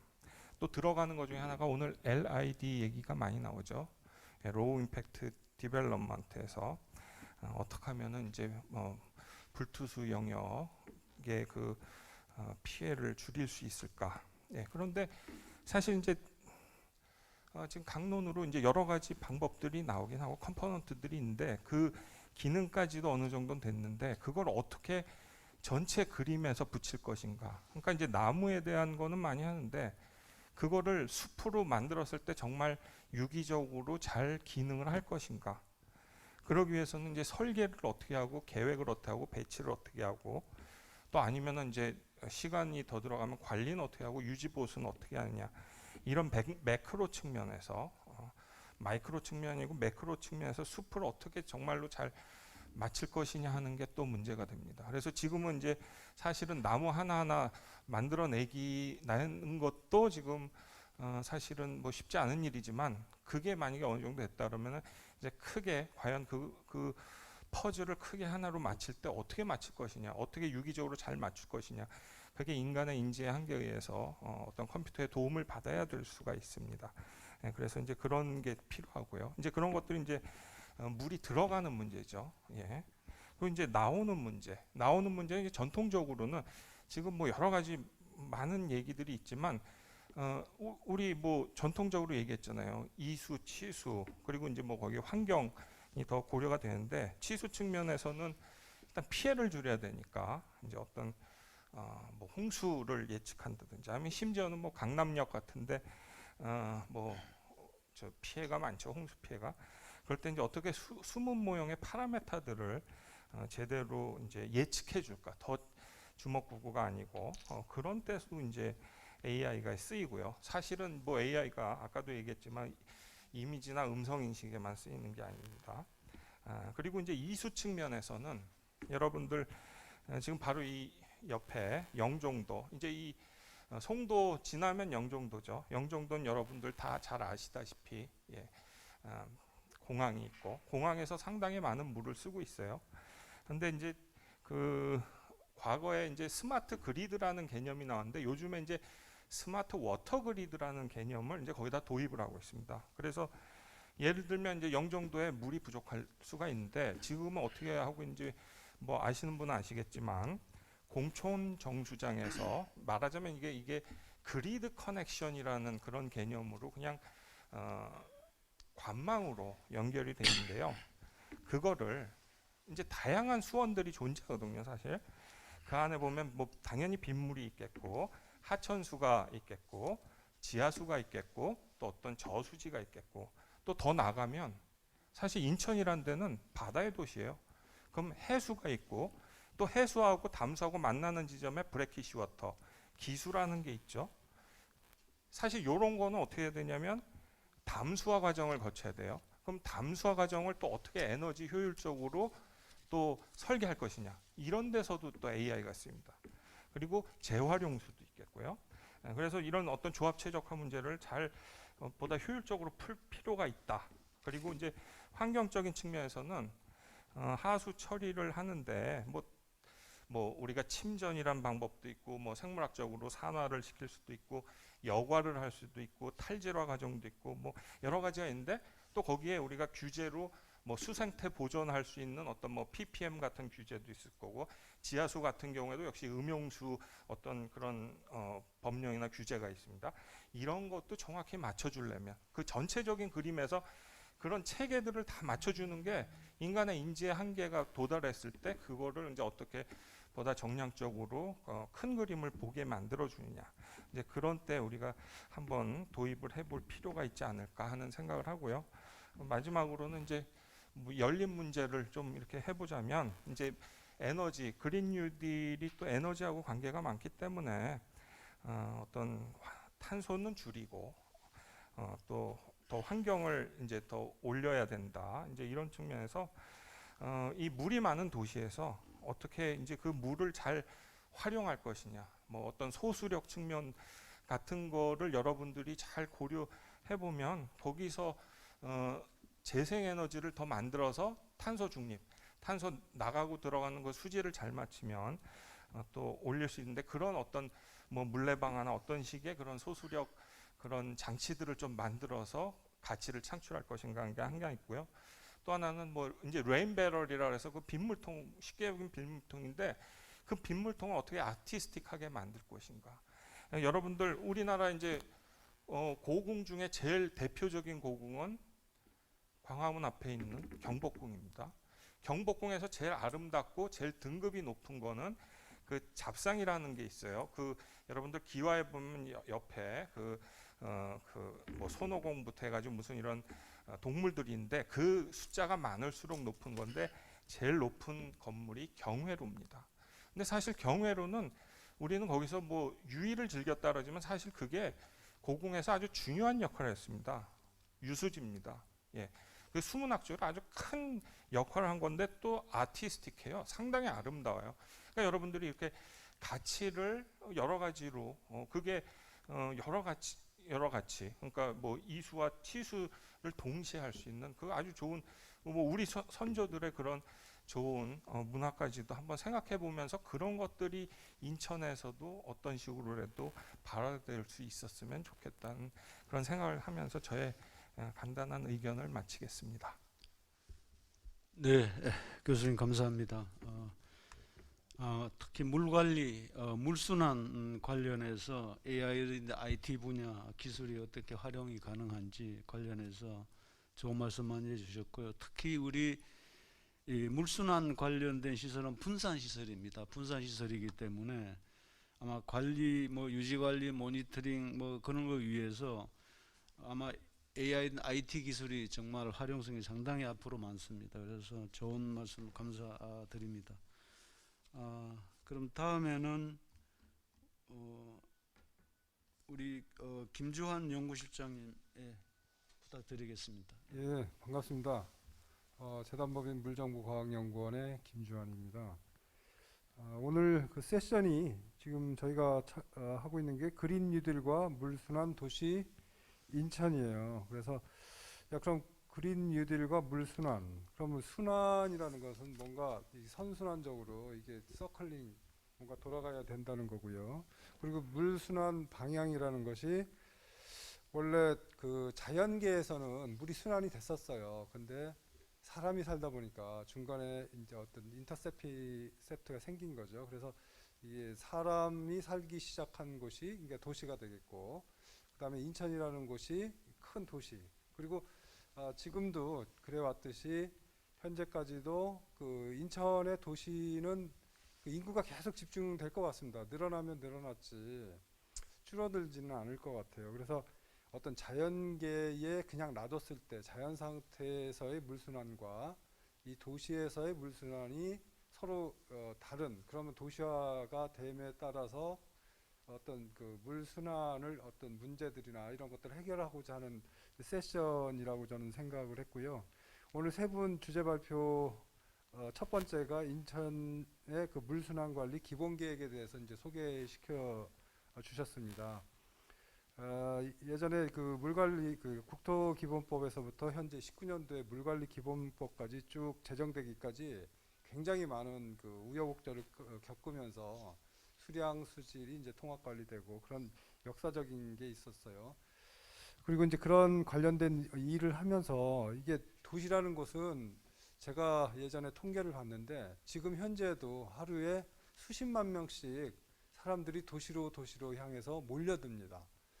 그게 한 10년 전에 하루에 전 세계 인구의 하루입니다. 하루에 26만 몇천 명이 도시로 몰려든다고 그러더라고요. 근데 아마 그것이 아마 지금은 그 더 가속화돼서 제가 보기에는 하루에 한 50만 명 이상이 도시로 몰려들 거라고 저는 판단을 하고 있고, 이건 앞으로 계속 가속될 것 같아요.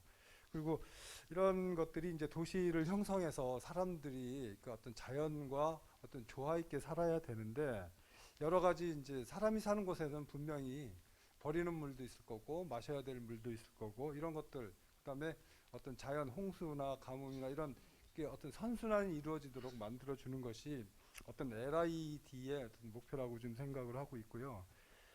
거기에 이제 기본 계획에서는 뭐 구조적인 방안이나 어떤 시설, 다기능 시설이나 우선 관리구역을 선정을 한다든지 유지관리 계획에 또는 이제 거버넌스, 이게 그런 것들을 잘 소개시켜 주셨습니다. 한 가지 조금 이제 좀 아쉬운 점이 하나 있다면, 사실 이제 방금 제가 강조한 것처럼 도시라는 곳은 사람들이 모여서 사는 것이에요. 각가지 이해 관계가 얽히고 설켜서 사는 곳이기 때문에 제가 좀 이게 여기서 마지막에 민간 거버넌스가 있는데, 물론 어떤 의사결정자는 이제 관에서 의사결정을 하겠지만 실제 거기에 관련돼 있는 스테이크홀더스, 그 이해 당사자들은 굉장히 많을 거라고 봅니다. 그래서 그 꼭 어떤 그 환경부나 협의회, 물론 그 의견을 제시하고 정보를 공유하는 그런 그 여러 가지 단체가 있지만, 여기에 조금 더 그 이해 당사자가 과연 누구일까, 그거에 대한 어떤 사람들이 여기에 대한 의견을 줄 수 있을까, 이게 나한테 득이 되고 실이 되고 이런 것들을 조금 더 좀 보강을 하면 어떤 훌륭한 거버넌스가 좀 이루어질 것 같고요. 특히 또 전문가 집단도 있을 거고, 거기에 뭐 그 어떤 민간 단체도 있을 거고요, 건설업자도 있을 거고, 이런 사람들의 의견을 좀 수렴을 해야 되지 않을까. 그리고 거기에 살던 원주민들도 있을 거고, 중간에 이사 온 사람도 있을 거고, 이사 갈 사람도 있을 거고요. 뭐 그런 어떤 다양한 계층들이 모여서 얘기를 좀 해보고, 결국은 의사결정은 관에서 할 겁니다. 그런 의사결정자들이 그 좀 결정하는데 좀 도움이 되는 다양한 의견들이 좀 수렴될 수 있는 거버넌스가 이루어졌으면 한 생각이 들고요. 두 번째 주제 발표해 주신 그 내용은 주로 친환경 빗물 재이용 방안에 대해서 새로운 기술과 자재들에 대해서 이게 많은 소개를 시켜주셨습니다. 거기에 보면 하여튼 그 현재의 어떤 기술이 진화되는 속도가 굉장히 빠르고 그다음 기술 간의 융합도 굉장히 좀 많이 이루어지고 있고 하여튼 굉장히 빠른 속도로 기술과 기술 간의 융합과 그 신기술이 개발되고 있습니다. 그리고 실제 이제 여기 증명 그 발표 자료에서도 이러한 기술들을 도입을 해서 초기 이제 공사비나 또는 앞으로의 향후 운영 관리비들 즉 LCC 분석까지 해서 이런 것들이 실제 경제성을 확보를 할 수가 있고 이런 효과를 볼 수 있다면 그런 걸 이제 당연히 이제 받아들여져야 되리라고 생각을 들고요. 의사결정 단계에 서 있는 분들은 이런 어떤 새로운 기술에 대해서 겁을 내면 안 된다고 생각을 해요. 왜냐하면 이쪽 물 쪽 분야가 아마 관 뭐 이런 쪽에서는 굉장히 좀 보수적으로 운영이 되는 걸로 제가 알고 있는데 굉장히 좀 공격적으로 갈 필요가 있지 않느냐라는 어떤 새로운 기술에 대한 적응이 좀 빨라졌으면 좋겠다라는 그런 좀 희망을 가지고 있습니다. 그리고 이런 그 실제 이런 자료들 저는 이제 물순환을 얘기할 때 제일 중요한 거는 어떤 자료나 정보의 개방성이라고 생각을 합니다. 그래서 이런 것들이 모두 어떤 거버넌스를 통해서 아까 첫 발표하고도 좀 연관이 돼 있는데 그런 개방성, 오픈니스가 있어야 되고요. 그리고 현재 사회는 전부 사람과 사람이 다 연결돼 있어요. 물론 이 코로나 시대에 얼굴을 보고 만나지는 못하지만 그 각 웹상으로 또는 앱, 모바일을 통해서 모든 정보가 공개돼 있어요. 근데 거짓말이 있을 수 없는 사회가 계속 갈 거라고 저는 생각이 들고 그게 연결돼 있고 정보의 연결성이 있고요. 정보의 개방성이 있어요. 굉장히 폐쇄적인 거는 굉장히 올드한 생각이라고 들고 그다음에 시간상의 문제는 그 프롬프트니스 굉장히 즉시성이 있어요. 그래서 실시간으로 모든 정보들이 다 이렇게 좀 확인이 되는 그런 사회가 계속 가속되기 때문에 그 중에서 제일 좀 중요하게 생각되는 것은 어떤 정보에 대한 개방성 그리고 이게 어떤 관이나 의사결정은 어떤 물순환 그러면 사람 도시 생활의 어떤 인프라이기 때문에 그 인프라라는 것을 관에서 의사결정을 하겠죠. 어떤 소셜 인프라이기 때문에 그런 것들이 개방되고 서로 연결돼 있고 어떤 즉시 그런 것들이 좀 나오는 상황이기 때문에 그게 좀 개방되어서 그런 거버넌스를 통해서 모든 사람들이 동의하는 거버넌스를 좀 이루어져야 되고 이거에 대한 어떤 증거나 증명을 위해서 사실은 중요한 게 있는데 이제 자료라고 생각합니다. 이런 자료들을 증거죠. 증거를 주기 위해서 그 메저먼트 좀 측정이 되어야 되고 증명을 해줘야 되고 해서 그런 어떤 뭐 데이터나 이런 것들이 좀 개방됐으면 좋겠다는 생각이 들고 제가 예전에 이제 일을 하면서 느낀 거는 이런 것들도 있어요. 어떤 그 물을 절약하는 양이 과연 이 아파트에서는 얼마나 나올까? 또는 뭐 절수는 얼마나 될까? 또는 이 하천에서 정말 수위는 얼마나 남고 버려지는 물량이 얼마일까? 그런 거에 대한 그 물순환에서 필요한 하나하나의 요소들이 얼마나 되는지 잘 모르겠더라고요. 그래서 그런 것들이 측정이 좀 필요하고 과연 뭐 공장지대 여기 인천에도 이제 남동공단이라는 데도 있고 그 공항도 있고 굉장히 많이 이제 토지 이용 어떤 공장 시설들이 있어요. 과연 이런 데서는 물을 얼마나 쓰고 얼마나 버리고 이런 것들이 필요한데 그런 자료들이 굉장히 좀 빈약합니다. 그래서 무자료 물순환이 돼서는 안 되겠다. 과연 이제 물순환을 증명하고 이게 이렇다라고 사람들한테 오픈시키고 정보를 공유할 때 무자료 물순환이 되면 안 되겠다라는 생각이 들고요. 그거를 위해서 세 번째 발표해 주신 어떤 그러니까 물순환 법제화를 그런데 좀 그러니까 이걸 제도적으로 만들자 한 게 세 번째 발표해 주신 주제 같습니다. 근데 이제 여러 가지 법이 있어요. 도시기본계획법도 있고 건축법도 관련이 돼 있다고 생각을 하고요. 사람 간의 어떤 그거니까 사람이 사는 곳에 대한 물순환 체계를 이제 만드는 거고 하니까 하천법도 관리가 돼 있고 지금 최근 2019년도에 나온 물관리 기본법도 그렇고요. 근데 여기에서 이제 최상위법이 있습니다. 최상위법은 수자원 장기 종합계획에 사실 그게 우리나라의 물하고 관련된 최상위법이에요. 그러면 네덜란드는 아까 6년이라고 말씀을 하셨고 외국의 사례에서는 주기적으로 그런 어떤 정보를 수집하거나 이런 것들이 어떤 최상위법에서 이게 좀 정의가 돼 있더라고요. 그래서 그런 것들이 어떤 국토나 그 환경 계획에 뭐 통합 관리하고 이런 전략도 이제 소개를 시켜주셨고 뭐 여러 가지 이제 제도적인 것들을 이제 아까 발표 자료에서 많이 볼 수가 있었습니다.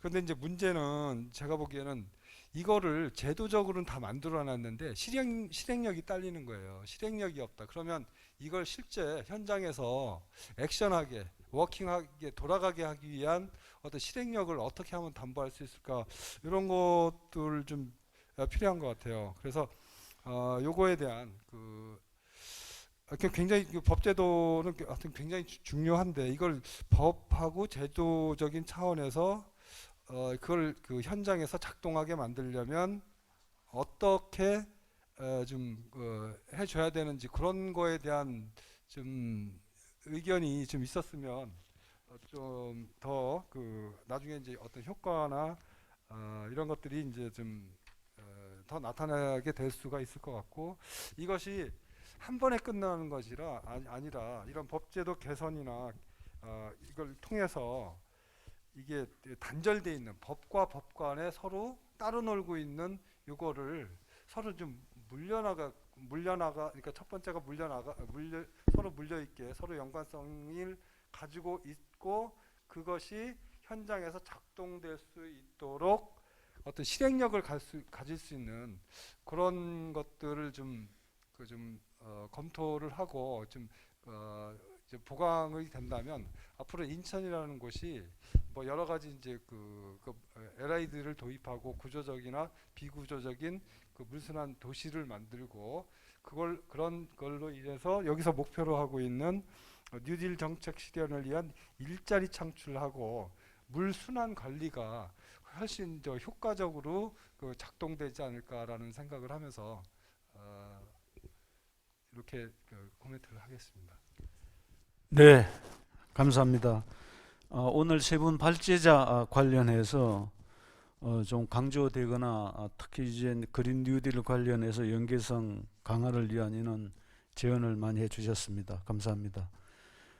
다음에는 우리 인천시 김경희 팀장님 부탁드리겠습니다.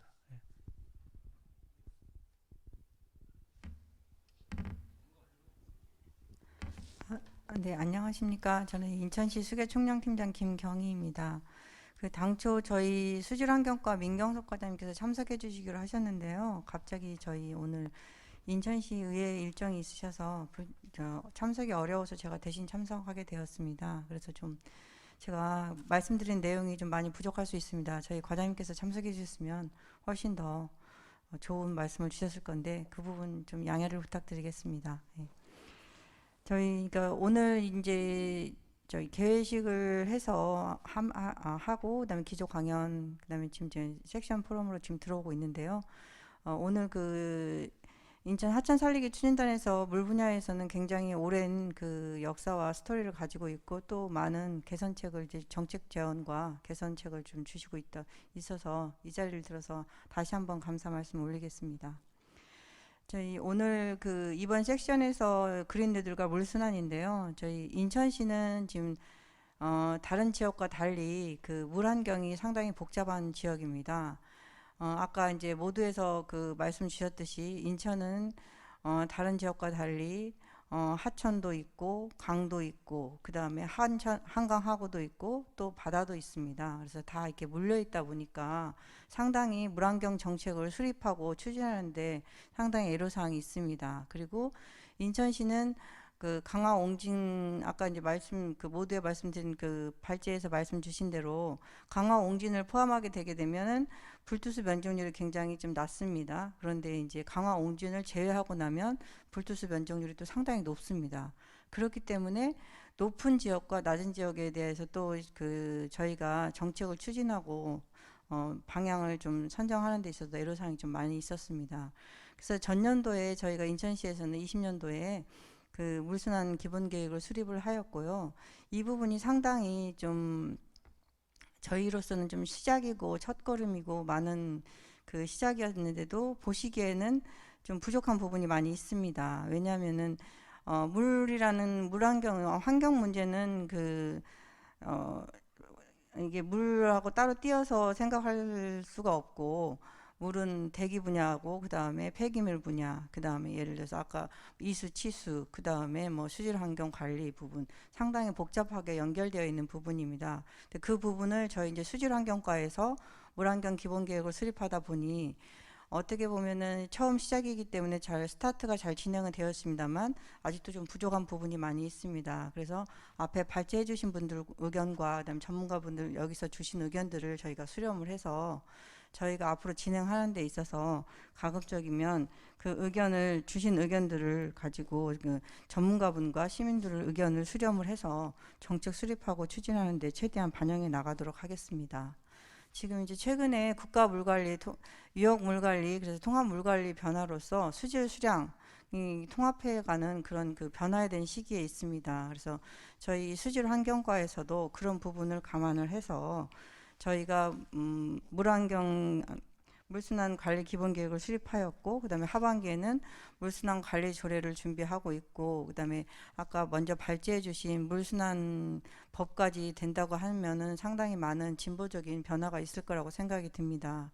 그래서 그런 흐름에 맞춰서 저희 수질 환경과가 물 관리하는 그런 중요한 부분이기 때문에 연계된 부서와 그 의견을 수렴을 해서 최대한 앞으로 진행해 나가는 데 있어서 그 첫걸음이라고 생각을 하고 겸허하게 시작을 하면서 좀 앞으로 좀 적극적인 추진을 해나가도록 그렇게 하도록 하겠습니다. 예, 많은 그 고견 주시고 저희도 좀 많이 노력하겠으니까 많이 도와주시기 부탁드리겠습니다. 감사합니다. 예, 감사합니다. 우리 인천시 관련해서 물관리, 물순환 관련해서 정책 추진 애로점을 말씀해 주셨고, 그리고 이걸 타개하기 위해서 아마 물순환 관리 기본계획 수립이라든지 또 곧 있을 물순환 조례 선정, 제정 이런 쪽 관련해서 타개 방안을 잘 말씀해 주셨습니다. 예, 감사합니다. 다음에는 우리 박병상 소장님. 예. 예, 반갑습니다. 저는 오늘 얘기하기 전에 빗물 얘기가 많이 나와서 이 빗물 전도사를 자처하는 서울대학교 한무영 명예교수가 생각이 나는데요. 그 서울대학교 금연 면적이 아마 불투성이겠죠. 거기서 딱 하나의 건물만 투수성으로 옥상에 녹화를 하셨는데 그 이후에 좀 진전이 없더라고요. 그 전에도. 그래서 아마도 그분이 이렇게 노력을 해도 잘 안 되는 게 다 이유가 있지 않을까 싶은데, 그런 좋은 조건, 그분이 해외에서 참 활동을 많이 하시던데요. 우리나라에서도 이런 거를 아까 변 교수께서도 좋은 사례들 긍정적으로 정책이 물 문제가 해결되고 있다는 말씀하셨는데 잘 안 되는 걸 보면 이게 공공에서 좀 집중적으로 선도를 해야 되는데 그게 안 되는 거 아닌가? 인천도 많은 건물들도 있고, 그러니까 아까 불투석도 많은데 그런 생각을 좀 해보면서 저는 말씀해 주신 세 분의 전문가들 의견에 제 의견을 조금 달아보고 인천에서 적용할 분야가 뭔지 한번 생각해 보려고 합니다. 제가 사는 곳은 요 근처인데요. 연수구, 다리 건너 연수구 쪽인데 거기에 아스팔트 도로 비가 오면 그 물들이 막 흘러가잖아요. 근데 거기 요즘 도로 사이에 녹지를 만들어 놨더라고요. 도로 중앙 녹지. 근데 그걸 좀 잘 활용하면 좀 도로에서도 투성이 좀 높아지지 않을까. 그래서 이 인천에 그런 기본 계획을 작성하시면서 그 시작을 하셨는데 아까 보니까 한 150억 정도 돈이면 어느 정도 해결할 수 있을 것처럼 말씀해 주셔서 그 150억이면 될까 하는 생각을 해봤습니다. 그래서 그게 좀 궁금한 점이고요. 그다음에 두 번째 김정현 전문께서 말씀해 주신 거는 이게 좀 광화문에 불난리 났던 게 기억이 나요. 그때 이제 광화문도 역시 투수가 안 될 텐데 그때 당시 시장께서 이제 디자인 서울을 얘기하면서 굽이 뾰족한 구두를 신고도 편안하게 다닐 수 있는 도시 만들겠다 해가지고 불특성으로 아주 광화문 일대를 만들어놨는데 그때 시간당 30mm 정도 비가 오니까 그 모양이 됐거든요. 아마도 지금 어떻게 했는지 모르겠습니다. AI 도움을 받아가지고 그 밑에 이제 물을 처리할 수 있는 시설을 만들었다는지 그런 얘기 들은 것 같기도 한데요. 근데 말씀해 주신 거는 결국은 지하에다가 도로 밑에 물을 담아 놓는데 좀 깨끗하게 담아 놓고 활용할 수 있게 하겠다는 말씀이시잖아요. 근데 그것이 성공 사례가 있는지 좀 궁금해요. 얼마나 비용이 드는지. 그래서 이게 좀 성공 사례가 있어야 이게 좀 확대가 되지 않을까요? 덮어놓고 그냥 도로마다 했다가 이게 별로 쓸모도 없고 뭐 이렇게 되면 그것도 많은 투입이 필요하고 에너지가 필요한 건데 지금 뭐 에너지 문제를 고민해야 될 상황에서 사례가 좀 부분적이더라도 좀 만들었으면 좋겠습니다. 그리고 저는 기회가 될 때마다 하수 중간 처리하고 빗물 처리 재활용 얘기를 하는데요. 뭐 그 인천에 흐르는 조그만 강들에 물이 없어가지고 하수종말 처리장 물을 역류해가지고 흐르게 하는데 사실 좀 아깝거든요. 그 빗물을 활용할 수 있는 방안, 그걸 한번 좀 공부해 볼 수 있어야 하지 않을까. 인천에 연수구만 하더라도 근린공원들이 조그맣게 많은데 거기서 하수 중간 처리를 하면 어떨까. 아파트마다 쓰는 그 엄청난 물들을 모아가지고 거기서 호수도 만들고 요즘 뭐 지구온난화 뭐 이런 문제를 해결할 수 있는 거 그래도 또 뭐 연수구에서도 바람골 얘기하고 그러는데 바람골을 얘기하면서 나무를 가로수를 심하게 전정을 해가지고 그 바람골에 될라나 좀 궁금하기도 합니다. 그래서 이제 그런 걸 많은 학자들은 도시의 습지를 만들어라 이렇게 얘기하거든요. 지하에 집어넣는 것도 물론 때 경우에 따라서 지하에 넣어야 될 상황이 되면 해야 되겠죠.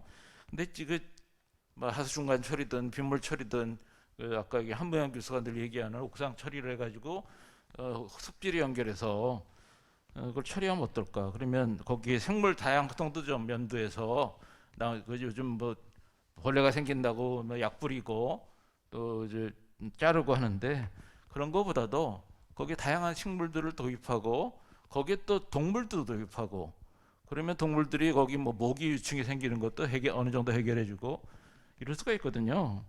그래서 이런 그 공원하고 같이 연계할 수 있는 방안, 여기는 뭐 공학적인 개념뿐만 아니라 생태학적인 개념도 좀 필요할 것 같습니다.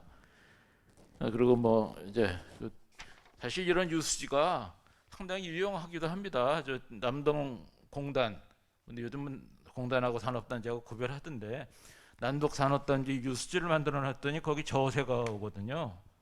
그래서 저어새는 뭐 국제적인 보호종이고 인천에 자랑이 됐어요. 700마리밖에 안 나온 게 지금 4,000마리까지 늘어난 원인이 아마도 유수지에서 저어새를 잘 보존하기 때문이 아니겠습니까? 그래서 그런 면에서 저는 지하에 넣는 거를 반대하는 건 아니지만 지상에도 좀 생태성까지 활용해가지고 자연재해도 완충하면서 비용도 줄이면서 환경효과도 얻지 않을까 그런 제안을 인천시에 조심스럽게 해봅니다. 그리고 변병술 교수님께서 말씀해 주신 거에는 뭐 절변 이라든가 어떤 새로운 얘기를 제가 더 붙일 게 없는데요.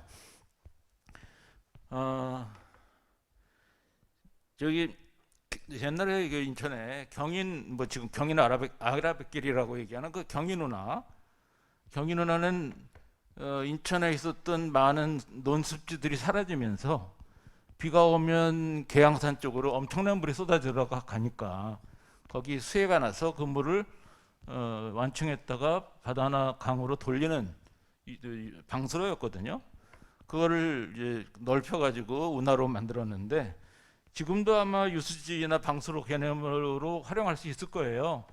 경인 운하, 저는 뭐 아라뱃길보다 경인 운하라는 말이 맞는 것 같은데 그 경인 운하로서의 기능은 이제 없다고 봅니다. 관광의 기능도 없고 거기는 오히려 방수로 기능을 좀 살리고 아까 디자인 얘기도 했으니까 디자인도 좀 살려서 앞으로 이제 상황을 좀 봐야 되는 게 아닌가 그런 생각을 하는데 저는 그 전에 이런 문제 가지고 독일에 한번 가본 적이 있는데요. 독일에도 운하를 만들어 가지고 이제 비가 알프스가 녹을 때마다 범람을 하는데 그거를 해결하는 방법이 범람원을 만드는 거였어요. 범람하는 물을 받아놓고 그리고 범람이 지난 다음에 다시 또 강으로 돌리고 아까 변보성 교수께서 보여주신 그런 거하고 좀 비슷합니다. 범람이 안 될 때는 그 농사도 짓고 뭐 그런 이제 관광으로도 사용하고 이런 게 있더라고요. 그러니까 자연의 흐름을 너무 역행하는 것도 사실은 더 큰 문제가 되지 않을까 싶습니다.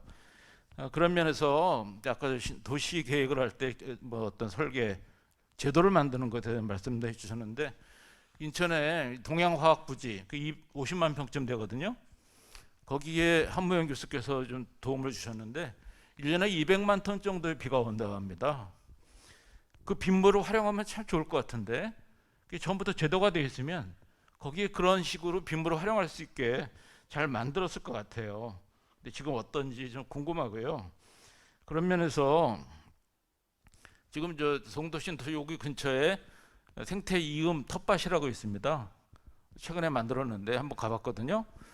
그랬더니 물이 없어요. 그래서 이 사람들은 떼양볕에 그 물을 어떻게 해? 그러니까 빗물이 좀 고인 데가 약간 있더라고요. 거기에 가서 조리 같은 걸로 물을 받아서 주고 왔다 갔다 하던데 땀 뻘뻘 흘리면서 그 넓은 인천 그 동도 신도시 넓거든요. 그 이음 텃밭은 좁아요. 거기에서 오는 빗물의 양도 상당할 텐데 그거를 어떻게 좀 조화롭게 모아가지고 텃밭에 활용하면 좋지 않을까. 한무영 교수께서 늘 얘기하는 거거든요. 빗물 저금통이라고 해가지고 그런 거 활용할 수 있는 방향. 그런 것도 한번 인천시에서 모색해 볼 수 있지 않을까. 사실 유럽에 가보면 유럽 도시의 완성은 근사한 건물이나 도로가 아니고 텃밭이더라고요. 텃밭이 있을 때 사람들은 이웃하고 만나거든요. 그 도시에 대한 정도 느끼고 문화도 느끼고 해서 이사 가고 싶지 않은 도시가 되는데 인천의 동도 신도시 여기만 해도 송북이니 송남이니 서로 싸우기만 하고 인천에 관심이 없잖아요. 그러니까 그런 텃밭을 만드는 거 참 잘했다고 생각하는데 거기에 빗물도 좀 활용할 수 있는 방법을 찾아주면 어떨까 하는 이제 제안을 드리고요. 또 하나는 이제 주안, 제가 어렸을 때 살던 데가 주안인데 거기다 논이었거든요. 지금은 다세대 주택에서 좀 다집짜리 초고층 빌딩 숲으로 바뀌고 있잖아요. 거기에 승기천이 흘러요. 그 승기천을 복원하겠다고 하는데 가능성이 있다는 보도를 본 적이 있습니다. 어떻게 가능성이 있는지 모르겠어요. 교통량도 많은데 그 복개한 그 도로에 저는 그 기술적인 건 잘 모르겠는데 거기 물은 어떻게 할 건가? 그 넓은 면적의 빗물을 잘 모아가지고 활용하면 거기도 물도 흐르게 해서 거기 이제 바람골도 되고 나무도 심고 하면은 교통 문제는 어떻게 해야 될지 잘 모르겠습니다만은 그거를 좀 인천의 주안 또 인천의 대표적인 구도심 아닙니까? 구도심 살리기 말만 하지 말고 그 구도심 살리기가 40층짜리 아파트라고 생각하지 않습니다. 거기에 물도 흐르고 자연도 흐르고 사람들이 만나면 반갑고 이런 곳으로 바꿀 수 있는 방법이 물순환이 아닐까. 그래서 그거에 대한 고민을 좀 했으면 좋겠습니다. 이걸로 제 얘기 이제 인천에 건의하는 걸로 마치겠습니다. 감사합니다. 불투수면 관리를 위해서 아마 공공부문 역할을 강조를 많이 하셨고 특히 세 분 발표 내용뿐만 아니라 인천시 관련해서 아이디어를 많이 제안을 해주셨습니다. 감사합니다. 그럼 마지막으로 한밭대 주진철 교수님 부탁드리겠습니다. 네, 반갑습니다. 저는 한밭대학교에서 근무를 하고 있고요. 대전에서 왔습니다. 대전에서 인천까지 저를 부르신 이유가 아마 대전은 이미 이제 물순환 선도 도시로 선정이 돼서 그 대전에서의 경험과 또 제가 세종에서도 LID 시설물 설치할 때도 좀 관여를 좀 했었습니다. 그래서 아마 그런 경험과 노하우를 공유해 달라고 부르신 것 같습니다. 제가 인천을 올 일이 그렇게 많지 않은데 항상 오는 곳은 이 학회 참석차 송도 컨벤션을 오거나 아니면은 인천국제공항 이 두 군데로 옵니다. 그래서 올 때마다 항상 마음이 설레는 도시입니다. 근데 이번에 이렇게 물순환 선도도시도 이렇게 앞장서서 하시고 또 이렇게 구도심에도 LID 시설과 그린 인프라를 설치하겠다 하니까 굉장히 혁신적이고 앞서가는 도시가 될 수 있으리라 생각되고요. 그리고 또 민간 거버넌스가 이렇게 잘 구축된 것을 보고 많이 저희도 좀 배우고 깨달아야 될 것 같습니다. 저는 이제 공대 교수이고 엔지니어이기 때문에 엔지니어링 관점만 몇 가지 말씀을 드릴게요. 앞에 좋은 말씀 많이 하셔서. 그래서 지금 계획이 구도심의 그린 인프라에 지금 LID 시설물을 그 존별로 그린 인프라와 LID 시설을 설치한다고 말씀을 하시는데 우선 관리 지역을 선정을 하셔서요. 그게 불투수 지역만 선정하시면 크게 곤란하고요. 생각보다 지중 내 집안에 우리가 모르는 구조물들과 지작물들이 많습니다. 그리고 또 그 지작물과 구조물에 대한 정보가 하나도 없어요. 그래서 도로 옆을 까다가 또 이렇게 보도블록을 까다 보시면은 갑자기 이래 통신 관로도 나오고요. 가스 관망도 이렇게 나옵니다. 그거는 실제로 대전에서도 그랬고요. 그래서 여기가 불투수 면적이 높으니까 LID 시설물을 설치하겠다. 그래서 이제 땅을 굴착하고 또 LID 시설물을 설치하다 보시면 기존의 인프라하고 겹칠 수도 있고요. 또 기존의 지작물 때문에 사실은 LID 시설물 설치가 곤란할 경우가 많습니다. 그게 첫 번째로 이제 새겨 들으셨으면 하는 거고요. 두 번째로는 이제 도심 구조물을 보시면 과거 도시는 특별히 한 그 원지반이 금방 나옵니다. 그래서 약 1m 정도만 파셔도 투수가 안 되는 원지반들이 있는 경우가 많습니다. 그런 경우는 아까 말씀하신 대로 이제 그 대형 구조물이 들어가는 조류조나 이런 것들은 넣기는 굉장히 어렵습니다. 그래서 그런 그 구조물들을 설치를 해서 우리가 이제 빗물을 최대한 저류하고 또 그 빗물을 뭐 클린 워터나 클린 도로죠. 그 도로 살수용으로 쓰던가 아니면은 그 그린 포그 또는 클린 포그 그래가지고 이제 그 냉방용 이제 사람들한테 이제 그 상쾌함을 주기 위한 냉방용으로 쓰시긴 하는데 저류들을 설치하는 게 생각보다 쉽지가 않습니다. 그 구도심은요. 신도심은 뭐 새롭게 계획할 때 하시면 될 것 같고요. 그리고 또 세 번째 제가 이제 드릴 수 있는 이야기는 지금 굉장히 그 빗물에 포커스를 맞추고 계시는데 맞습니다. 빗물에 포커스를 맞춰야 되는데요. 생각보다 저희가 버리고 있는 유출 지하수가 많습니다. 그래서 특히 그 큰 구조물을 짓거나 아니면 빌딩을 신축하거나 또 인천에도 지하철이 있죠. 예. 지하철에서 나온 유출 지하수가 꽤 많습니다. 근데 그 유출 지하수를 펌핑을 해서 버려요. 근데 그 지하수만 다시 재이용해도 굉장히 물순환에 도움이 됩니다. 특별히 서울시가 이번에 그 유출 지하수를 활용할 수 있는 기준 이런 것들 매뉴얼을 만들었거든요. 그거를 준용하셔서 하시면 굉장히 좋습니다. 그래서 그 300톤 이상 뭐 400톤 이상 굉장히 많이 유출이 되고요.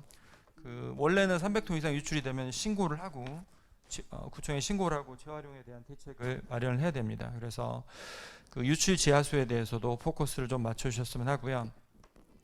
그리고 하수처리 방류수 뭐 부천 상동을 호수공원을 예를 들면 부천 상동의 시민회강을 보시면 처음에는 사실 하수처리 방류수를 그냥 간단하게 고도 처리해서 써서 이제 주민들도 반대하고 어려움도 많았습니다만 지금은 굉장히 그 도시의 훌륭한 그린 인프라이고 또 도시의 소수 생태계를 이렇게 제공하는 구성물로 활용할 수가 있습니다. 그래서 하수처리 방류수의 활용도 적극 검토를 하셔야 할 겁니다. 그래서 단순히 빗물만 저류해서 물순환 선도도시를 하겠다?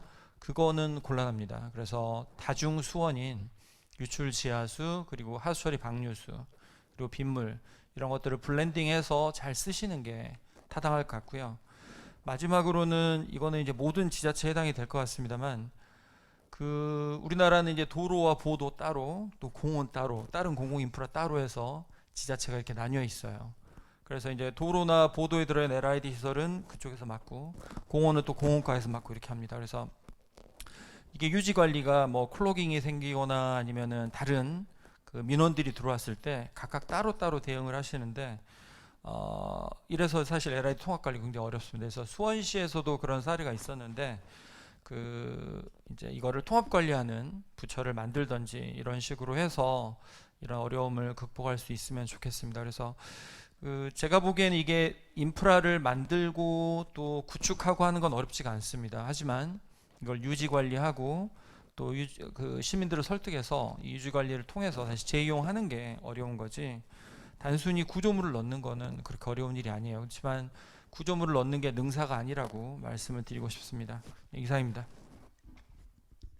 예, 교수님 감사합니다. 대전 그 물순환 선도도시 조성 그 참여 경험을 바탕으로 해서 우리 인천 물순환 시설 할 때 아마 고려사항 등을 조목조목 잘 말씀해 주셨습니다. 예, 감사합니다. 세 분의 발표와 6분의 지정 토론이 잘 끝났습니다. 우리 지정 토론자 분들 중에 제안한 것도 있고 강조한 것도 있고 하기 때문에 발표자께서 혹시 답변하실 사항이 있으시면은 한 3분 이내로 간단히 부탁을 드리겠습니다. 혹시 발표 관련해서 뭐 특별하게 없기 때문에 그러면은 제가 처음에 우리 시작을 할 때 그 국가 물관리 그는 목표라든 이런 쪽을 간단히 말씀을 드렸었는데, 그 앞으로 추진할 것 중에 가장 중요한 게 그 물순환 전 과정을 고려한 물 통합 관리가 아마 정부의 주요한 앞으로 추진 방향인 것 같습니다. 그 중에 제일 중요한 게 먼저 강조한 게 물순환 관리를 위한 기반 체계 구축이거든요. 그는 우리 변병설 교수님이 발표하신 물순환 기본법 등 이런 쪽이 앞으로 아마 상당한 중요하게 아마 추진이 될 것 같은 상당히 좋은 내용을 많이 발표해 주셨습니다. 예, 감사드리고요. 또 두 번째로 중요하게 강조하는 게 맞춤형 물순환 관리 모델 발굴 확산이거든요. 그건 아마 우리 인천시 관련해서 김상덕 이사께서 인천시 물순환 기본계획 관련 우선 지역 선정하고 하는 거 해서 여러 가지 유지관리 방안까지 잘 제시를 하신 게 아마 두 번째 정부 주요한 정책 방안과 일치를 하고, 그리고 세 번째 또 상당히 중요하게 강조한 게 물 경제 환경 정책이 서로 간에 그는 정량적인 효과 분석이라든지 연계로 하는 연계 추진 이런 쪽을 많이 또 주요한 정책으로 아마 추진을 하고 있는데, 그 관련해서 우리 김종현 전무께서 발표하신 침수 예방, 빗물 재이용 관련된 친환경 빗물 바지, 이것도 아마 주요한 선진 기법 도입 등 관련해서 아마 중요한 주제인 것 같습니다. 그리고 이제 네 번째로 중요한 게 지표수, 지하수 통합 연계 관리인데, 이거는 우리 주진철 교수님이 상당히 잘 정리해 주셨어요. 주진철 교수님 여러 가지 이 대전시 물순환 선도를 추진할 때 고려돼야 할 사항, 빗물만 뿐만 아니라 여러 가지 지하수라든지 하수처리수, 방류수 이런 쪽까지 상당히 많이 고려를 해야 된다고 체계적으로 말씀하셨습니다. 그래서 아마 인천시에서 이렇게 물순환 관련해서 하는 내용이 상당히 앞서가고 있고, 국가물관리 기본계획이라는 국가 방침에서도 상당히 적절하고 좋은 내용으로 발표가 된 것 같습니다. 특히 우리 변병설 교수님 그 물순환 기본법, 이건 아마 정부에서 앞으로 핵심적으로 추진을 할 거고, 이게 제도화가 되면 아마 인천시 물순환 관련하는데 큰 기반이 될 것 같습니다. 예, 이상 마치도록 해야 되겠네요. 예, 일단 그린 뉴딜과 물순환 도시 인천 제일 첫 번째 세션 이걸로 마치도록 하겠습니다. 예, 감사합니다. 예.